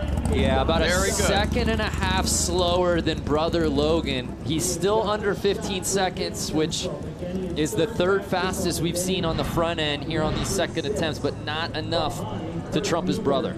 Yeah, guys, shockingly, the conditions on the course have actually became from slick back to chunky. You know, they're getting a little bit more traction, especially here at the start, which at one point about 35 minutes ago was very slick. I mean, you might as well call this mud toothpaste where I'm standing, but on the course, it's actually starting to dry up a little bit, which is great for these riders. So Luke Sapala's got some ground to cover on this back end, and we get a beautiful shot of how we go front to back here from the drone. Again, brother Logan with that insane 2.594 on the back time, making him the leader of the clubhouse. He's gonna need something huge. Can I give him a recommendation right now? Sure, I don't think he's listening, but go for it. If you can hear me, stay left. Stay left. The Sapalas have had no problem with this course here today. Again, following up with a lot of the comments we see on Facebook Live right now. Where's the Harleys? Where's the Harleys? This is a Harley-Davidson. He just put up a great run. Notice the Harley-Davidson logo right there on the side of the bike, stuffed into a custom-made frame. And here he goes. Stay left. Goodness! Like nothing, straight up. 14.9 Mueller's time 2.47. And that is the fastest backside time we've seen out here on these second runs. Yep. Whoa! How is that going to be combined? Unfortunately, because he was a little slower on the front end, he's not going to overtake big brother Logan. But is that enough to get him into second place? I don't think so. I think Kurt Mueller might still be faster. Yep. But that is the fastest back end time. Yep. Great effort. I mean, I blinked and I missed it. Yeah. So we move on to Dan Louders, who wasn't able to complete either front or back end on his first attempt. Notice there's no more umbrellas up in the crowd right there. Rain's kind of mellowed out. Obviously, it's still muddy, but it's going to be a little bit easier visibility for the riders. Oh, excuse me. This is Josh Mueller in the 128.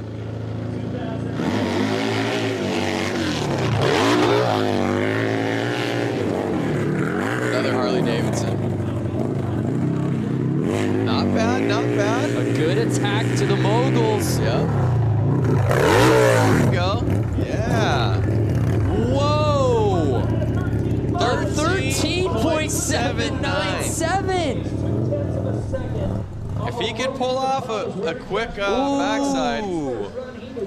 This is the Josh Mueller that we are used to seeing. Like I said earlier in the show, we did a feature with him, Harley-Davidson and X Games Aspen for the Snow Hill Climb. And he's a very dominant rider, and that was what I'm used to seeing Josh Mueller be. Well, he put it down right there. I know we talked about if the rain letting off was going to change their times, and it looks like it is changing their times. They may be getting a little more warmed up. The track may be getting a little bit more ridden in. But the rain calming down is getting better visibility. A little bit easier to stay grippy on the track. So Josh joins Logan Sapala in the sub-14 club on that front end. And as you see right now, he's sizing it up. And Lance, your sage advice again would Go be... left. Stay left. Oh, he's liking the right. He picked right. Hopefully he picked right, but is aiming left. But again, I'm not down there. I'm just a viewer looking at it from a screen. So he's going to need something in the low 2-second range here to potentially push Logan Sapala. And I believe, I don't have that official top 3 in front of me at the moment, but I think if he can even get this thing in the 3s, he might take over second place. Here it is. I think he can do it. He looks so confident in the last stage of the race. Yeah, there we see. Okay, Logan Sapala, the 15.818. So that gives you an idea. If he could somehow get this right at that 2-second mark, he might win this thing outright. I don't know if he can get there, but he has a very realistic shot. It's a lot at second place. Yep.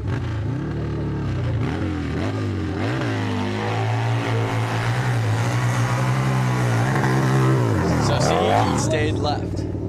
He went up, but he forced his bike to the left.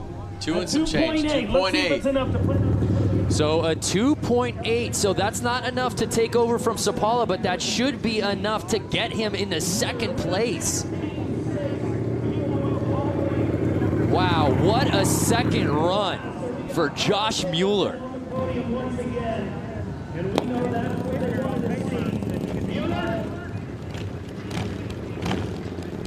So a total of 16. So we move our attention to the 60 by Dan Dricken. Another Harley-Davidson ripping up. I love this bike right here. It's kind of got some Harley drag pipes on it. Harley tank. Looks like a Honda seat, maybe some Honda wheels. Got a little squirrely, but he's able to hold on. Oh, no, he was out of bounds. Yep, he missed that last jump, so they're going to give him a 60 on that one. Round number 2, I just said a minute ago, you were totally off the radar in round number 1 with the 22nd run. What happened earlier in the day?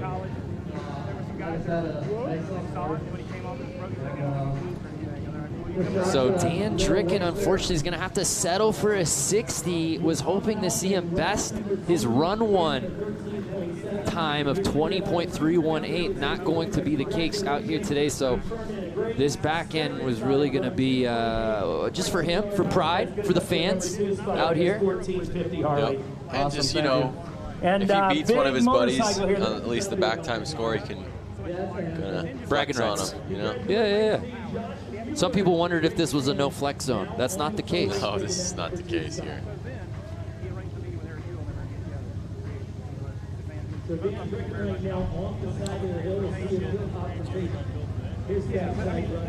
Josh Mueller, a solid performance just now for your second pass. It's looking like it's going to be second place for you. You've got to be excited at the 115th anniversary of Harley-Davidson.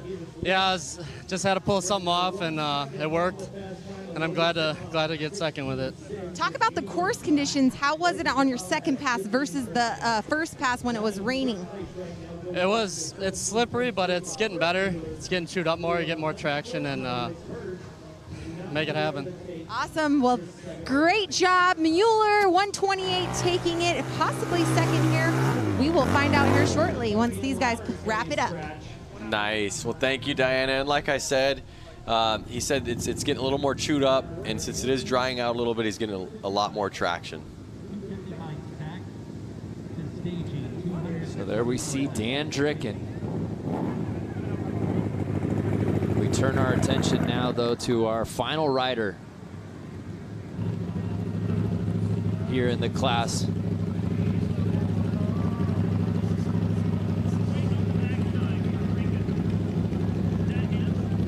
Joel Faldy. All right, so Drayton's Now, Joel was incredibly fast on his first run. If you remember, he was under 16 seconds here on this part of the course, and then was just over 2.5 on the back end. What's he got for encore runs? I don't know. It's going to be tough to beat. We'll see. Oh, what a shot. No problem with the moguls. Yep. On the gas. Oh my goodness, he bests his run 1 score of 14.114. Whoa. He's going to beat his back score. He's got the confidence. Ooh, he's got the energy. He's waking up. The track's getting better. Let's see. Look, it looks like he's riding his bike down the course right now. Little Switzerland turning into the Joel show out here this afternoon. One of the only riders to actually ride his open bike class down to the back side of the hill.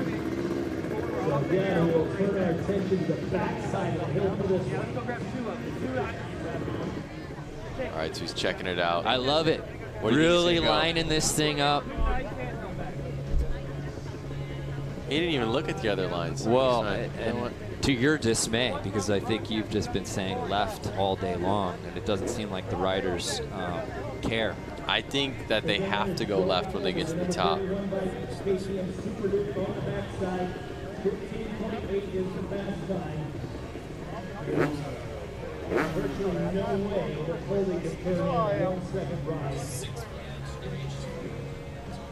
But he could turn in a 2.5 second. That's what that Just lining it up. So Joel is our final rider of the day here at the hill climb. Can we go out with a bang? Clicks into second gear. Can he jump into the top 3? If he's gonna do it, he's gonna do it right now. Wow. Cakewalk. We turn to the top, a 2.3. 2.3. Whoa. That's some great scores. Oh my goodness. And Joel might have catapulted himself into second place. Was that enough? 16.51. It was. He leapfrogs Josh Mueller to take over second place on the final run of the day. Look at that. He's stoked. I would be too. Last chance and you one up yourself. Just a banger of a last run. Oh my goodness. Well, let's send it down to Diana Dahlgren.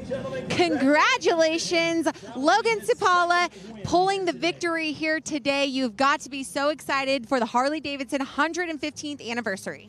Yeah, it's awesome. I can't thank Harley-Davidson enough for putting on such an awesome event for us to come and race this weekend. It totally blew my expectations out of the water. The hills were a blast, and it was a really cool format that we've never raced before.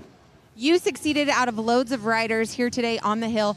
What kind of riding background are you coming from to pull together all the skills needed to get through this hill climb? From about age 3 to 15, I did almost nothing but hill climb. And then after that, I started racing moto and hair scrambles a lot, and it just kept progressing the more I got to ride. Well, wonderful. Well, what is next on your docket? Are we going to see you back at the X Games? I sure hope so. I can't wait for X Games this year. I hope it happens. Well, he is your #1 man here today. He's the man to beat at hill climb. Hopefully we'll see him at X Games wintertime. And Logan Cipala, congratulations, guys. Take it away. Logan goes 2 for 2, and you hear him talk about the versatility in his riding. Wu-Tang Financial, they always say, time to diversify. And he does just that. He rides in 2 different classes and wins both of them outright. And from the hills of Little Switzerland to the beach, out on the water. I can't wait for this one, Lance. We're heading out to Bradford Beach. Don't go anywhere. 6 p.m. Eastern, 5 Central tonight. Keep it locked in here to watch the guys hit the beach. Lance, final thoughts here from a wonderful day of hill climbing? Great stuff.